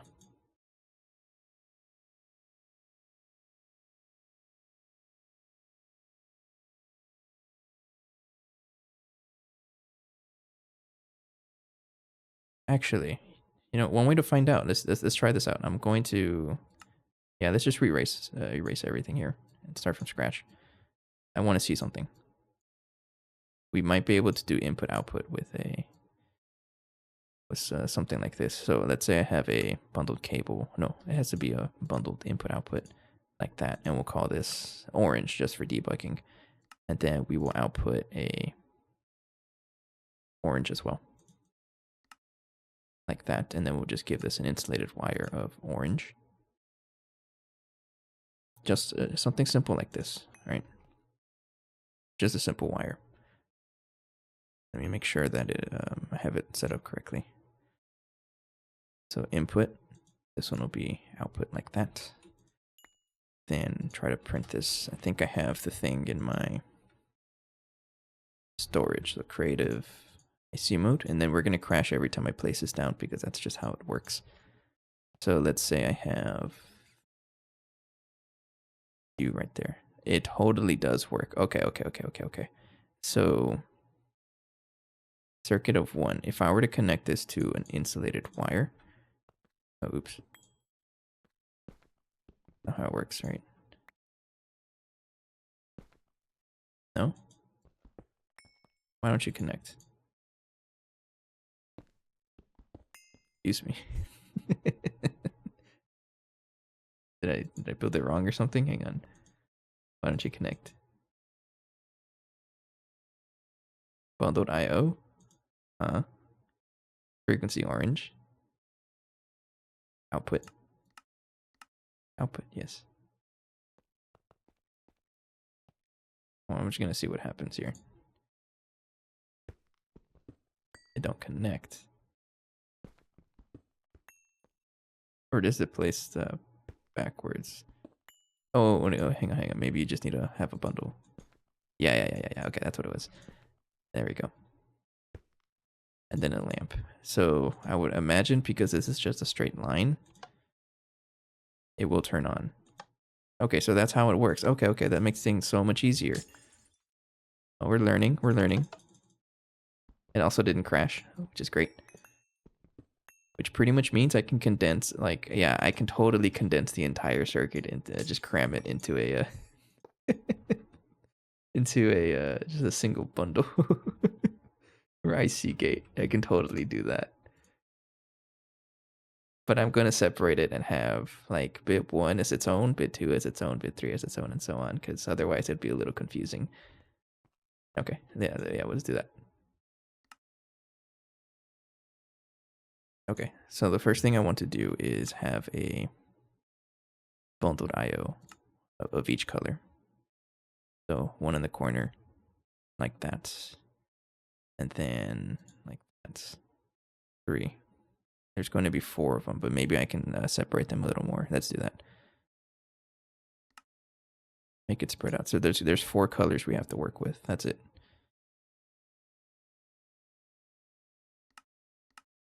Two, three, four, 5. 1, 2, 3, 5. 2, 3, 4, 5. No, we can expand it. 8. 1, 2, 3, 4, 5, 6, 7, 8. 1, 2, 3, 4, 5, 6, 7, 8. 1, 2, 7, 8. That's okay for now. So here are the 4 colors. One of them is going to be orange. And then this one is light blue. And then this one is lime. Right? Yes. And then the next one is gray.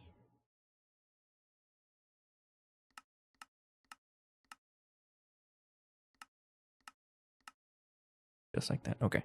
So one of the signals we want is the one that actually tells us that it is okay to run. And all this is, it's a simple IO here to connect all of them together. So I would need a bundled cable. Just connect them all together like this. No? Oh, okay. You have to actually connect it with a wire, insulated wire on the inside for it to actually do anything. Got you.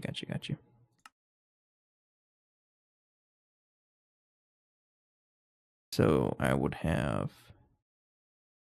an OR gate, right? Because if any one of, no, this one has to be on. No. If they are all on, hang on, I gotta think about this.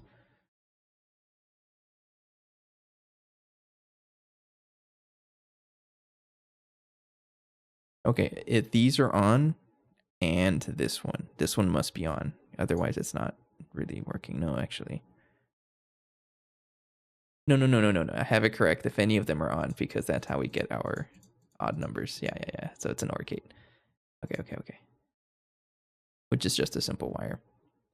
But I am going to connect them all to an OR gate.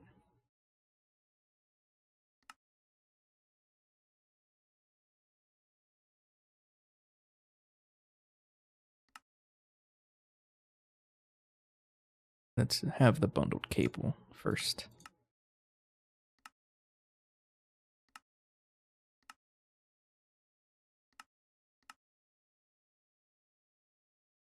Like that. So the first one is an OR gate. Have it right here. So this one, if we would connect orange here. Like that. And then we will connect light blue.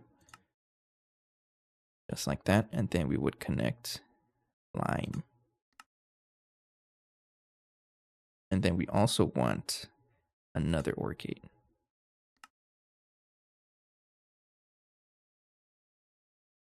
Like that, which connects the other one, which is gray. Okay. So if any of these signals are on, then that's going to tell this one, hey, go ahead and actually run the thing. And we'll just connect it to everything else with a AND gate somewhere to actually do the operations that we want. Okay. So then we go ahead and have different outputs for different scenarios connected to another bundle cable, and then we can control exactly what is powered.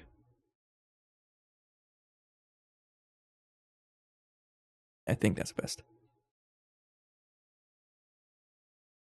Okay.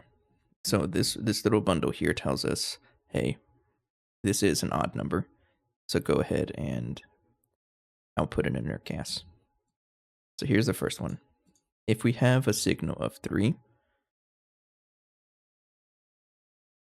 or actually if we don't have anything at this point, that means go ahead and output helium.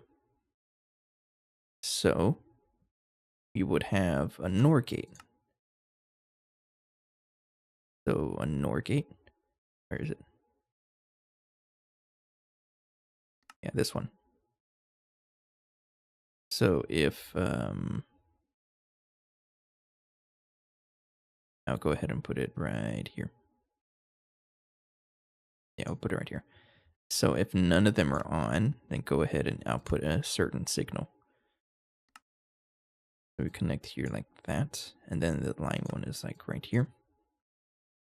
And then the gray one like that, right? And then you would go ahead and output a certain signal, but we always have to add the AND gate right here. So we would have a I might need a way to like bring wires into opposite sides of the thing. Probably what I'm gonna need to do, right? Or I can just connect this to another bundled wire. Which is honestly what I'm probably gonna end up doing. Yeah, I would do that. So connect this to a bundled wire. We'll call this magenta.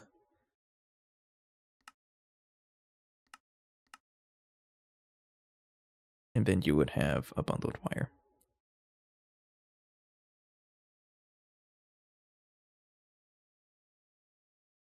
I think.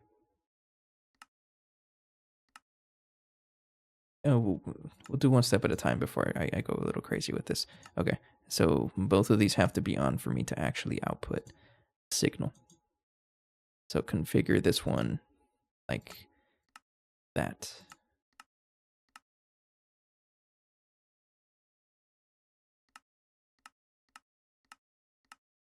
I forgot how to set this up. Hang on. Have to be an AND gate. Like that.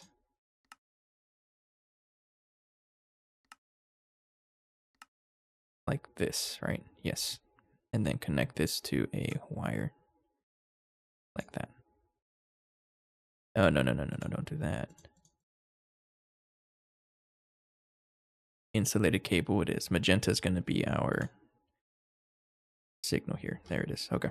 So the idea here is this. If this one is on, that means that then this is, if any of these signals are on, then this tells me that it's an odd number and we can go ahead and run it. So that this is telling me only this one is on and the others are off. Therefore, output helium. But if I ever see it where this is on and this one is on, then don't do anything else, right? So this one is telling me it's 3, which is output the other one. So this is where we have to have another group of signals here. So it's probably just going to be a bunch of AND gates, honestly. I'll totally do that.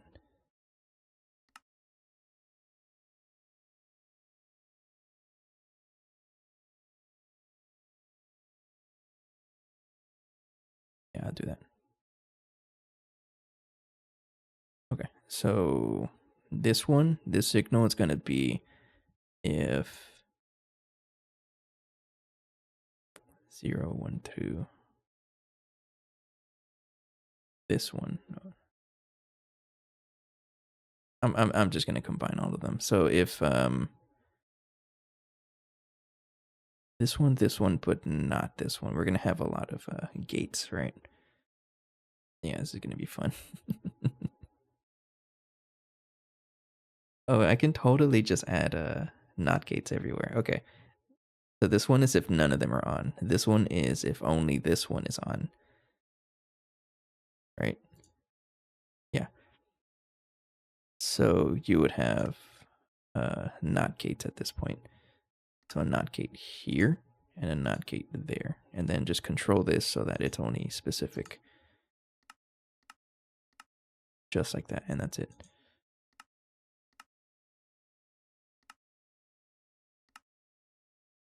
And rotate it like that. Okay. And then this one is lime. This one is orange. They're pretty good. I like it. No. This is light blue. I'm learning as we go, so it's absolutely going to be a little tricky for me. But I think I'm understanding a lot how this Project Red stuff is going. Let me configure this one actually. Rotate. Configure just like that. And then you would be gray.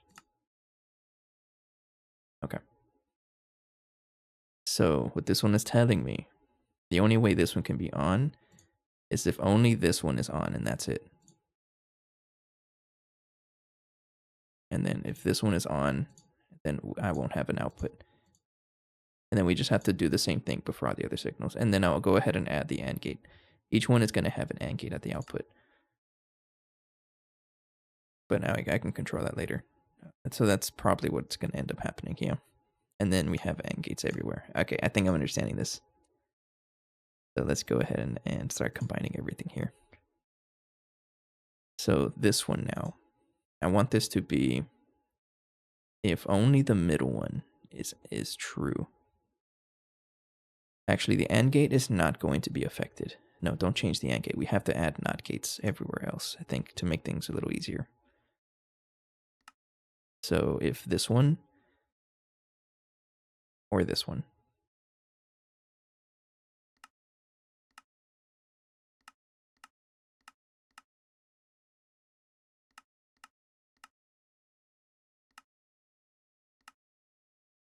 Okay. Bundled wire. And then this would be light blue. Make sure that nothing connects. And then this one is gray.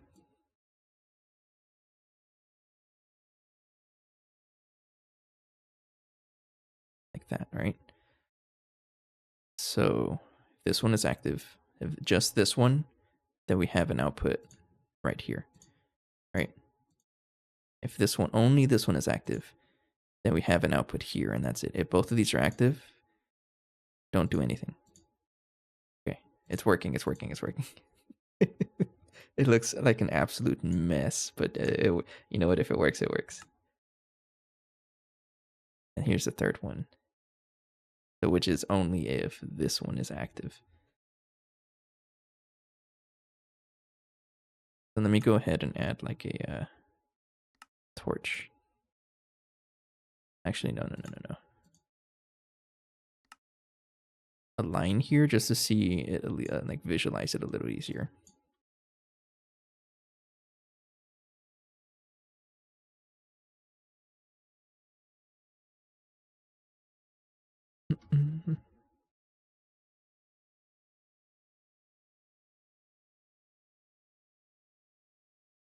So I gotta imagine here, bit 1.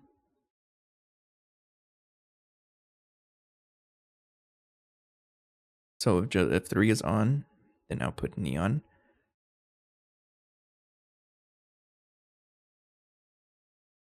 And then if none are on, 1, 2, and then if 2 is on, be just that one, which is 5. So just 5 is just the green one.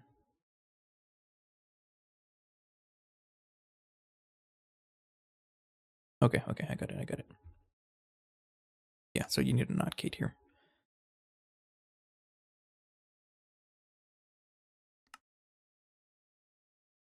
So we would put the NOT gate here and here.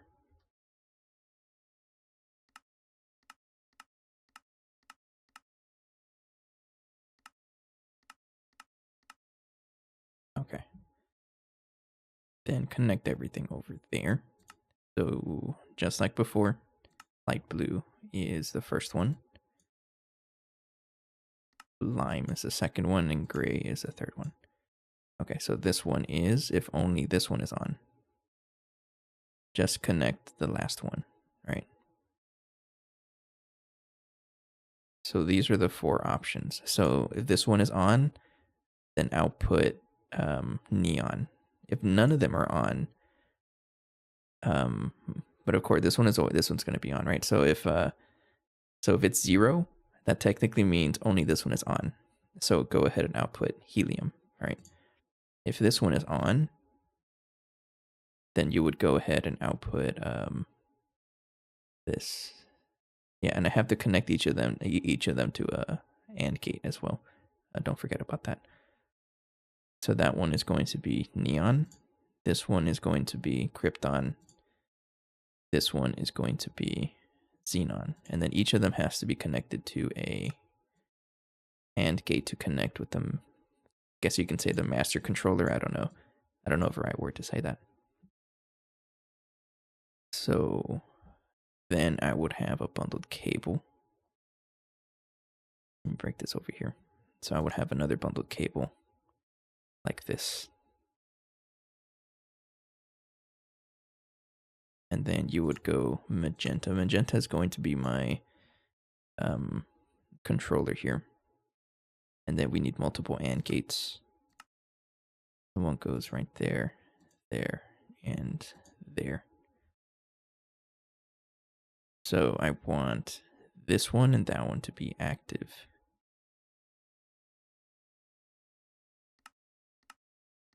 Like that. So they are all going to have that shape like this, because we only look at 2 inputs like that, and then connect each of them to a magenta cable like this. Right. Okay. And then we need another bundled cable here. And then the outputs will go ahead and connect them over to, we can probably just use the same colors, honestly, keep it a little simple. So, for example, this one is going to be light blue. This one tells me helium, right? No. This one tells me, yeah, that one. You can probably change the colors to make it a little easier. Yeah, we'll change the colors, so make this one orange. Orange is the first one, which is helium. Neon is light blue, which is neon. Krypton is lime. And then xenon is gray.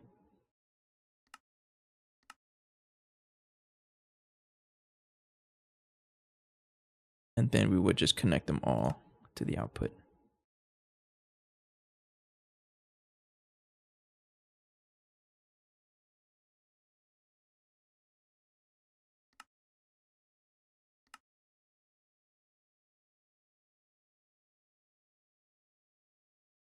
So make this one orange,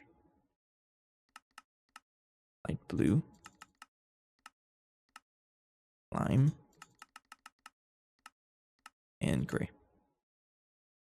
And then connect their corresponding wires there.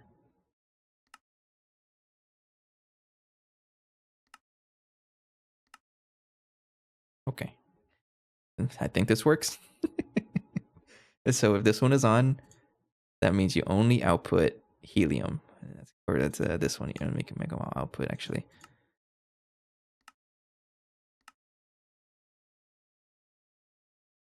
Yeah, if this one is on, that means only output helium, and that's it. So I should only ever see one of them active at a time. And let's say this one is on. This one is going to output neon, right? There it is. And then this one is only output the third one, krypton. Yep.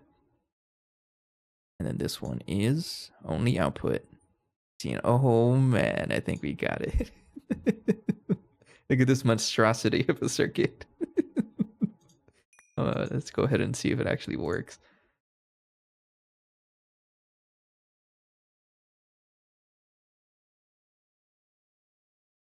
All right, then there it goes. Okay, so I can actually just get rid of all of this and just cram it into one block. Love this.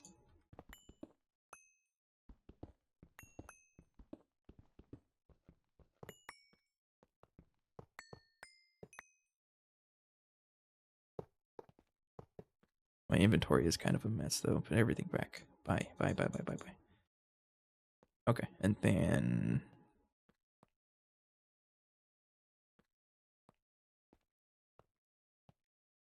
this one needs 4 fluid, so I'm just going to connect it right here. Crash. No, it didn't crash. Okay.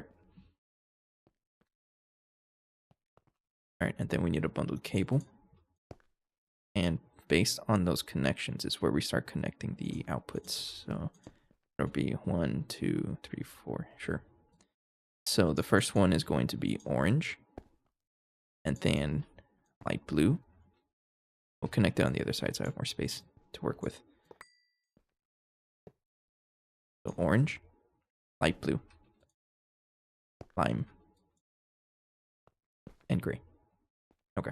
And then we would have the 4 buffers like this. Like that. And then give them machine controllers to tell the thing to actually work.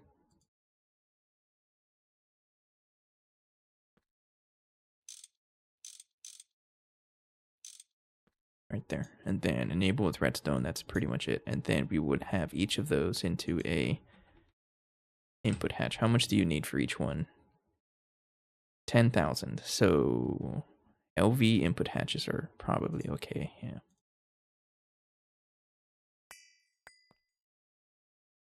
It would suck if it doesn't let me put input hatches up here.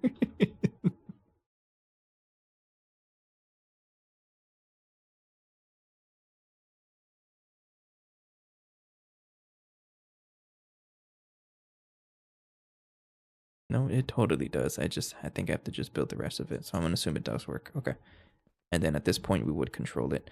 So we also need to add a pulse. So I have to update this to be a pulse.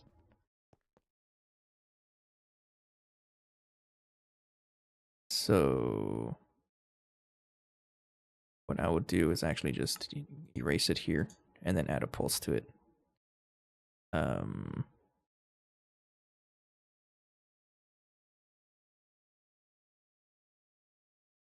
do I do that?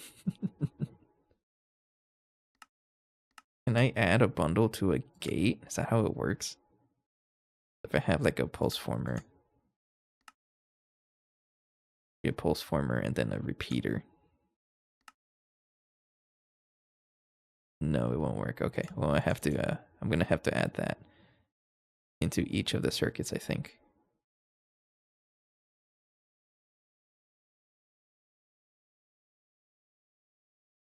Yeah, because otherwise it's gonna be a little bit tricky, I think, yeah. Okay, fine. That is not too bad. So we would add them to the output. So we would add a repeater into each one. Has to be a repeater. Because we saw that before. It won't work without a repeater otherwise. For whatever reason, I don't know why. And then add a pulse former into each one.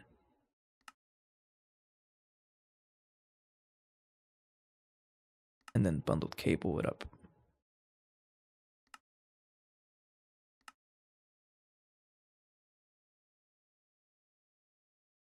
Magenta to bring it down. Just like that. And then the rest of the bundled cable. Like that. And then we just have to connect it to the correct wire. You, and you. Okay. So just to make sure I didn't break it, if I click on this one only turned on for a little bit, right? That's the whole idea, because we only want to output a certain amount of fluid. It should not be continuous. It's just a little bit. Oh, this one messed up. You saw that, right? Why is both of them turning on? Did I mess it up?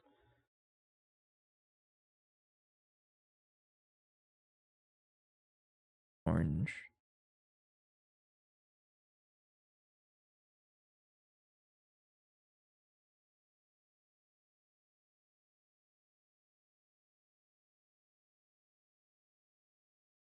Might be because you don't have a delay. Might need to add a delay to the insulated wire here. Yeah, we'll do that.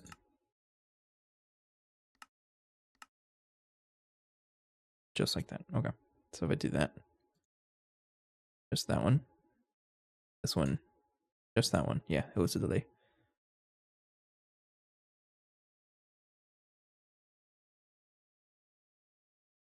Okay. I'm gonna trust that it works. This one now has delay. And that should work with we just need to output a little bit of at a time.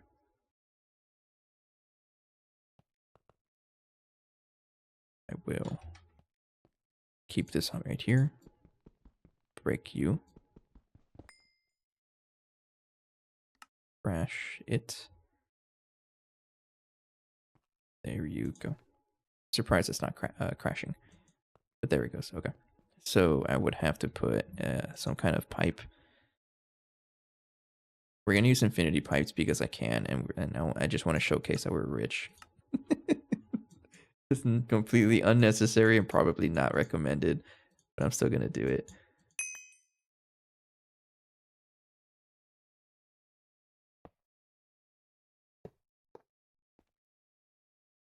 have a fluid regulator. We'll go ahead and use a bunch of EV1s.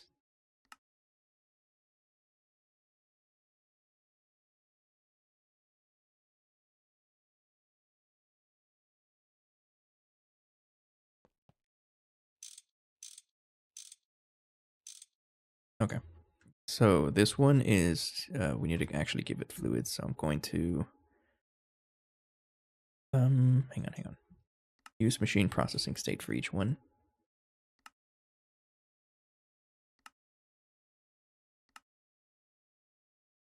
And I'm going to keep this at 1 tick. So for example, this one's helium, right? And how much helium does it want? It wants 10,000, so you just divide by 2. 5,000. Of what?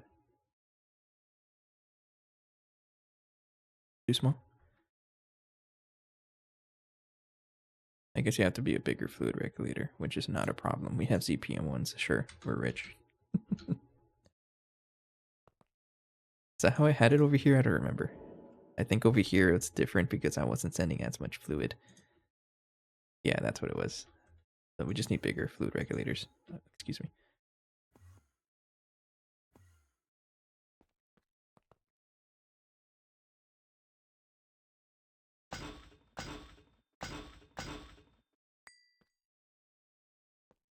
And better yet, we can actually just combine this into a quadruple hatch. It makes the debugging just a little bit easier. Yeah, we'll do that.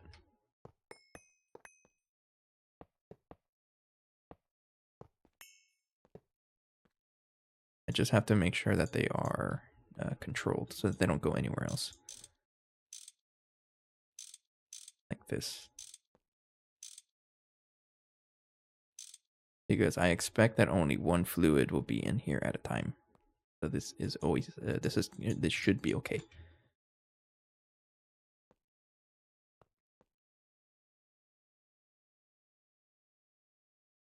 Might not even need a quadruple input hatch, honestly, but I'm just doing that to debug it. Fluid regulator. Thank you.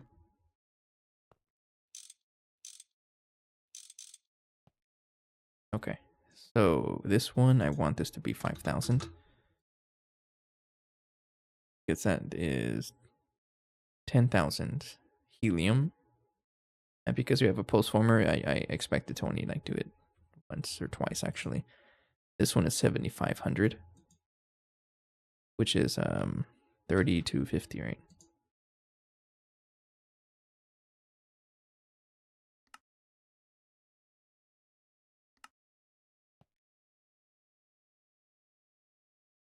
Yes. And then this one is 5,000, which is 2,500. Then this last one is 2,500 xenon, which is 1,250.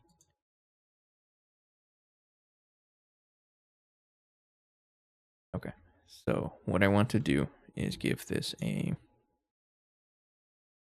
little bit of helium. Yeah.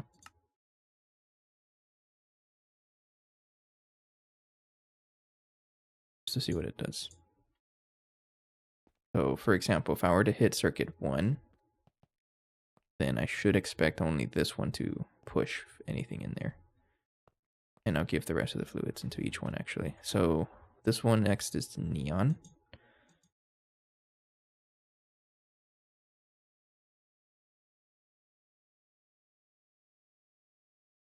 And then krypton.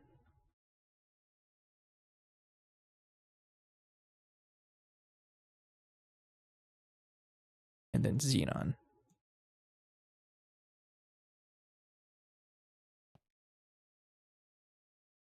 Okay, so if I were to set this to circuit 1,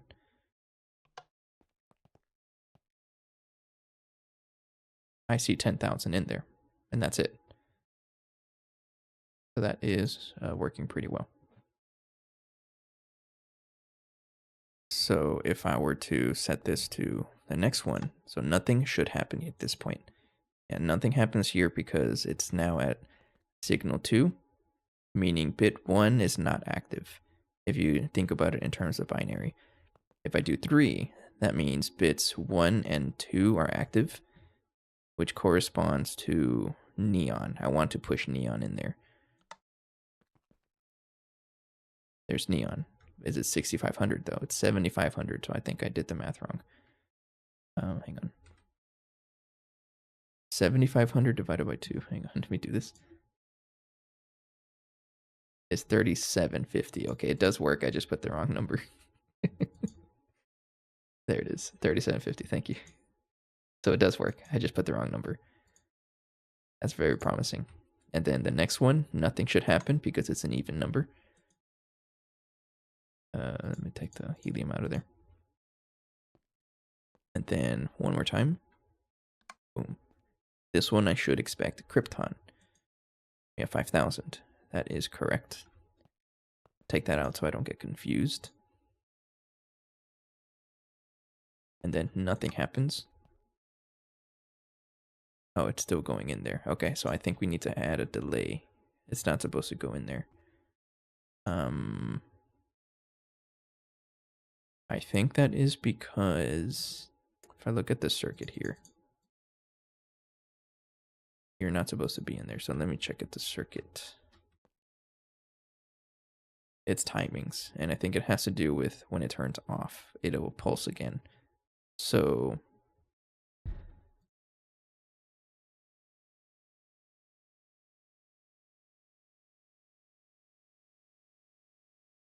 yeah, I think it has to do with this. So if it's 2, if I give this a signal of 2.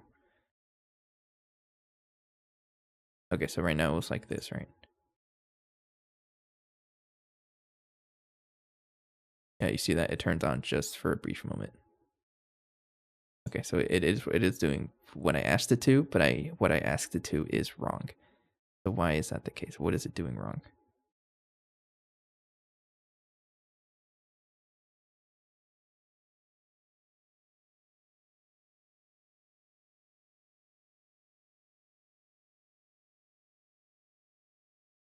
Probably because this delay is the same. So if I increase the delay of this one, hang on.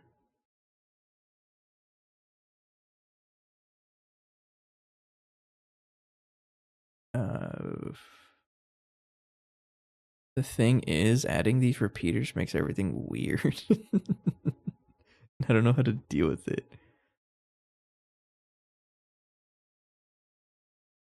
Because otherwise it was working, but I do need that pulse. Otherwise it's going to like put some weird values in there that I don't want.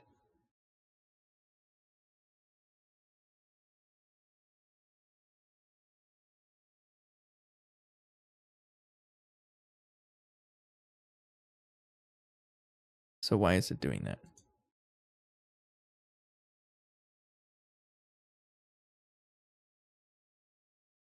I see what it's doing. So,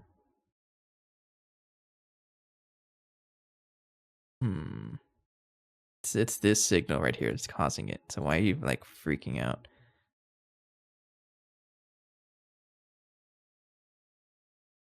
It is because of the delay of that one. That's what's going on. So maybe I need to add another delay somewhere.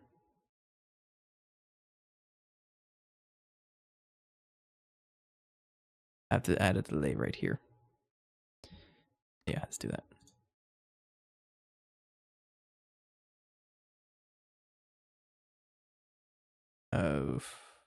It's an AND gate, right? I don't remember. Configure like that. Yeah. And then we add another delay. Instead of this delay, we add a delay over here. Repeater right there. Then delete that and connect this to orange. How about that? So what I expect to see, no pulse.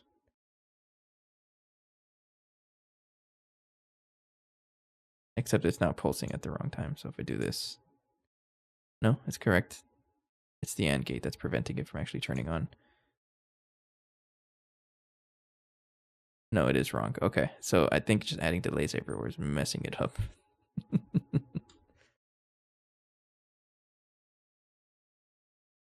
I don't think I need delay in this one, actually. No, I don't. This one isn't doing anything weird.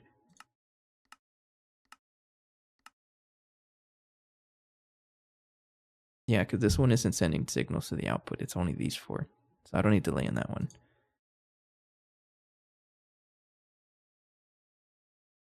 Okay, and that means I can put this one back. So yeah, remove this.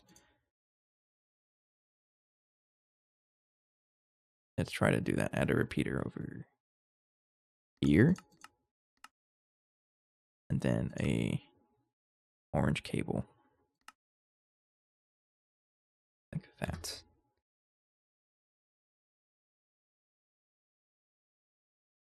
No, it's still triggering on and off. I wonder why that's the case. Like, why are you doing that? That's weird. You do need the repeater and pulse combo. Maybe because the repeater extends the signal duration as well as delaying it.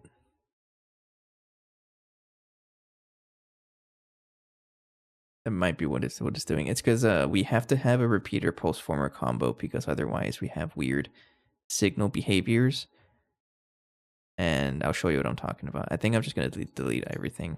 All the weird things. Just have a simple signal. Straight signal with no delays. It's just straight signal.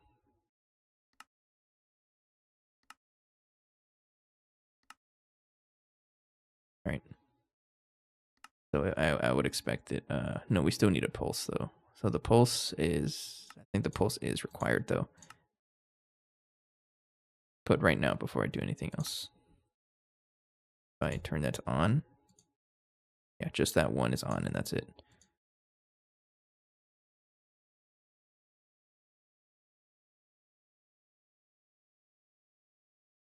Yeah, okay. So we do need the pulse formers at least. I'm gonna add the pulse formers here.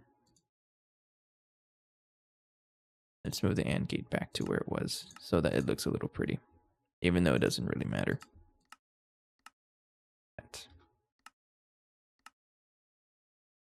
And then pulse formers.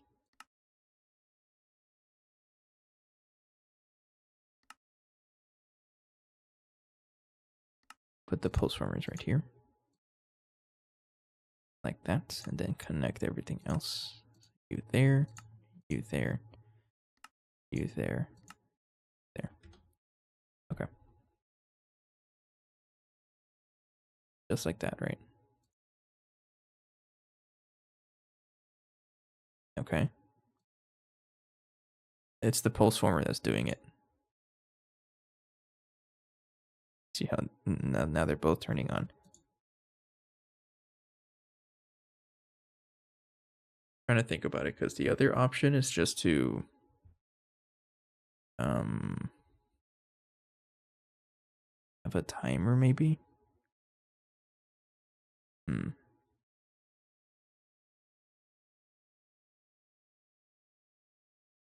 So it's not the repeater that's causing the problem. It is the pulse former. So the best way around this is to put the pulse forming at the output, I think. But it doesn't mess with this.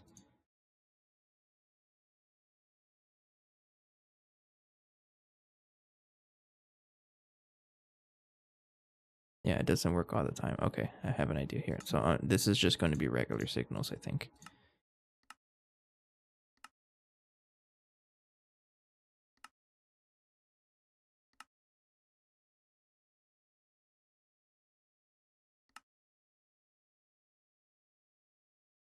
Okay, and then I would have, let's try to see if a pulse former would work here. Over here. And then repeaters.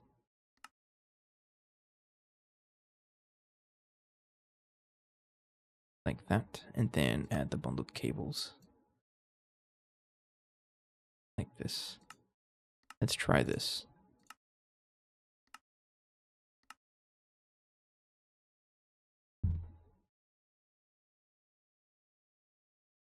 No, it still works. That's so weird, though.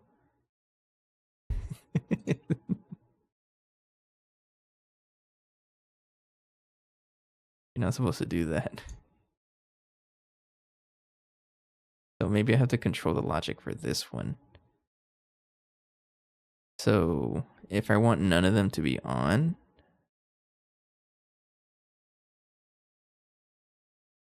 oh, I know what happened. Well, hang on. This is supposed to be a NOR gate. Oops. It's my bad. No, this is the NOR. No, it's supposed to be an AND gate. It's supposed to be an AND gate.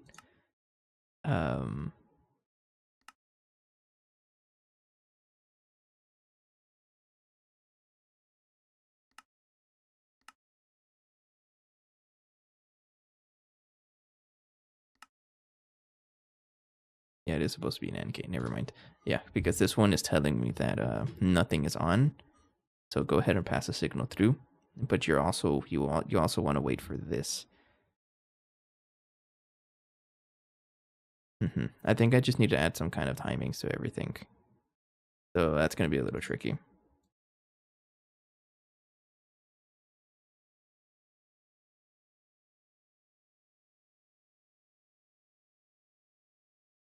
Otherwise, it does work pretty well. It's just the pulse forming that doesn't really work. So I gotta see what's going on with that.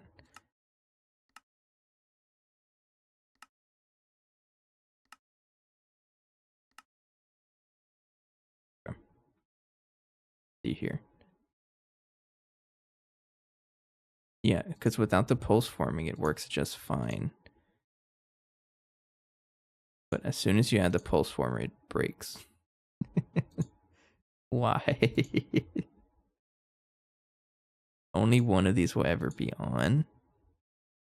I gotta figure that out. Okay, so I can't do pulse forming unless I add the pulse formers here, but I think that's just adding a whole bunch of mess that I don't want to deal with right now. So I think there's multiple ways for me to do this, but I think at this point, for example, if we want to do away with signals here, then we would just control this so that every 120 seconds, go ahead and output this amount of helium. I control this to be 120 seconds, but I'm kind of nervous about it like bugging out in the middle of the process, and I don't want to do that. So I can even add like a activity detector or something to control that some more. Pulse formers accept input from the sides. I don't know. Good question.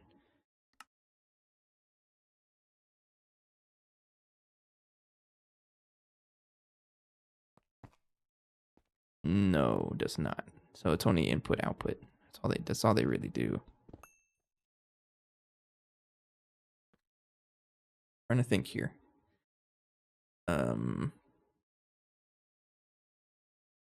So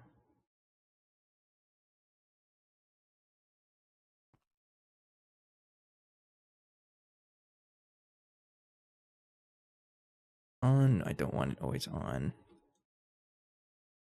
Is that really the only way I can do pulse forming? Because it would work. It's just that this first one keeps messing up, and I don't want it to. Let's take a closer look at this. How can we go around the whole pulse forming thing? So I think I do want to have the pulse formers, but I think I want to also fix the circuit so that it doesn't do that weird things, because we need the pulse former. It has to happen. And then the repeater, we found out from a couple episodes ago that for some reason it fixes the whatever output tick speed. Instead of outputting 3 ticks, it outputs 2 ticks. And that's what I want. If you add a repeater, I don't know why, but I'm not going to complain about it. You would think that it doesn't do anything different, but it totally is.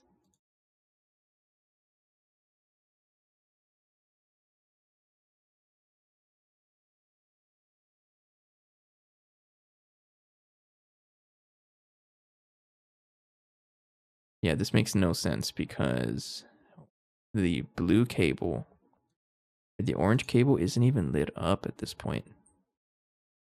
What are you doing?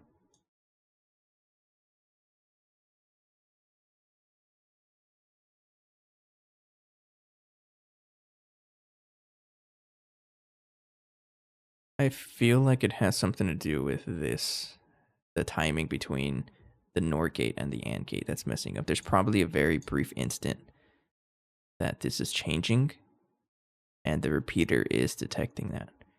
Or the repeater and this. So it is detecting, but I guess we don't visually see it when we don't have it there. So it has something to do with this. So what is a way to work around this?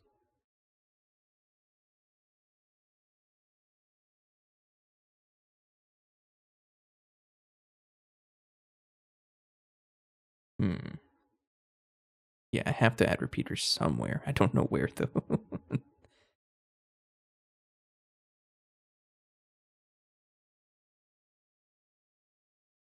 Would it not just be before? It's something to do with this one. Let's try this. I'm gonna add a repeater right here. And then like an AND gate over here. This one over here. Like that. And then orange. Pretty sure I tried this already, but it wasn't working. Try that. Yeah, it totally does detect the change. But I don't want it to detect the change.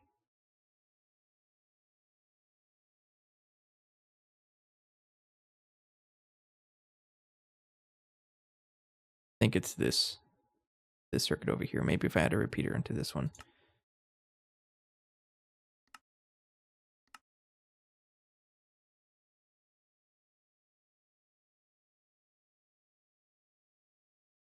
Oh. Was that it? Nope.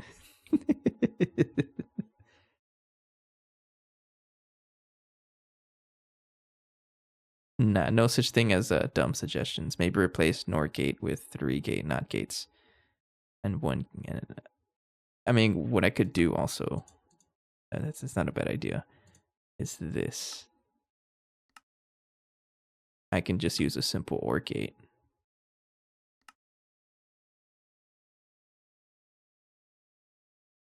And then throw a NOT gate at it. That's essentially a NOR gate. That's all it is, really.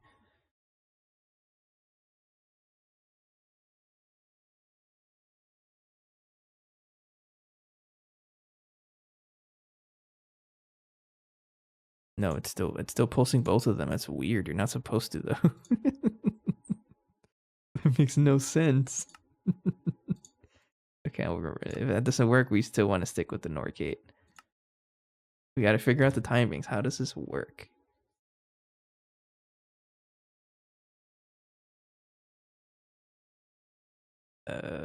Good question. I don't really know.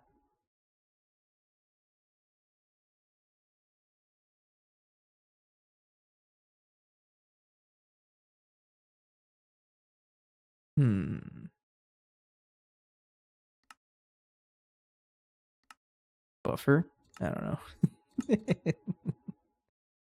Timer, state cell, repeater, pulse former, and a whole bunch of other things here. Multiplexer. I don't think it's that one either. I'm afraid of changing this too much that it gets so confusing for me that I lose track of what's happening.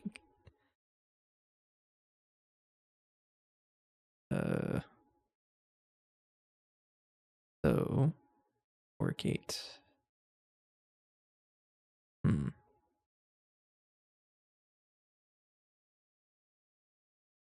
Another option is to just do away with this. Do I really need this circuit? Not really. I can do away with this and just use this one and add like an inverter there or something. I'll tell you what I'm talking about. So if I were to, any of those are on.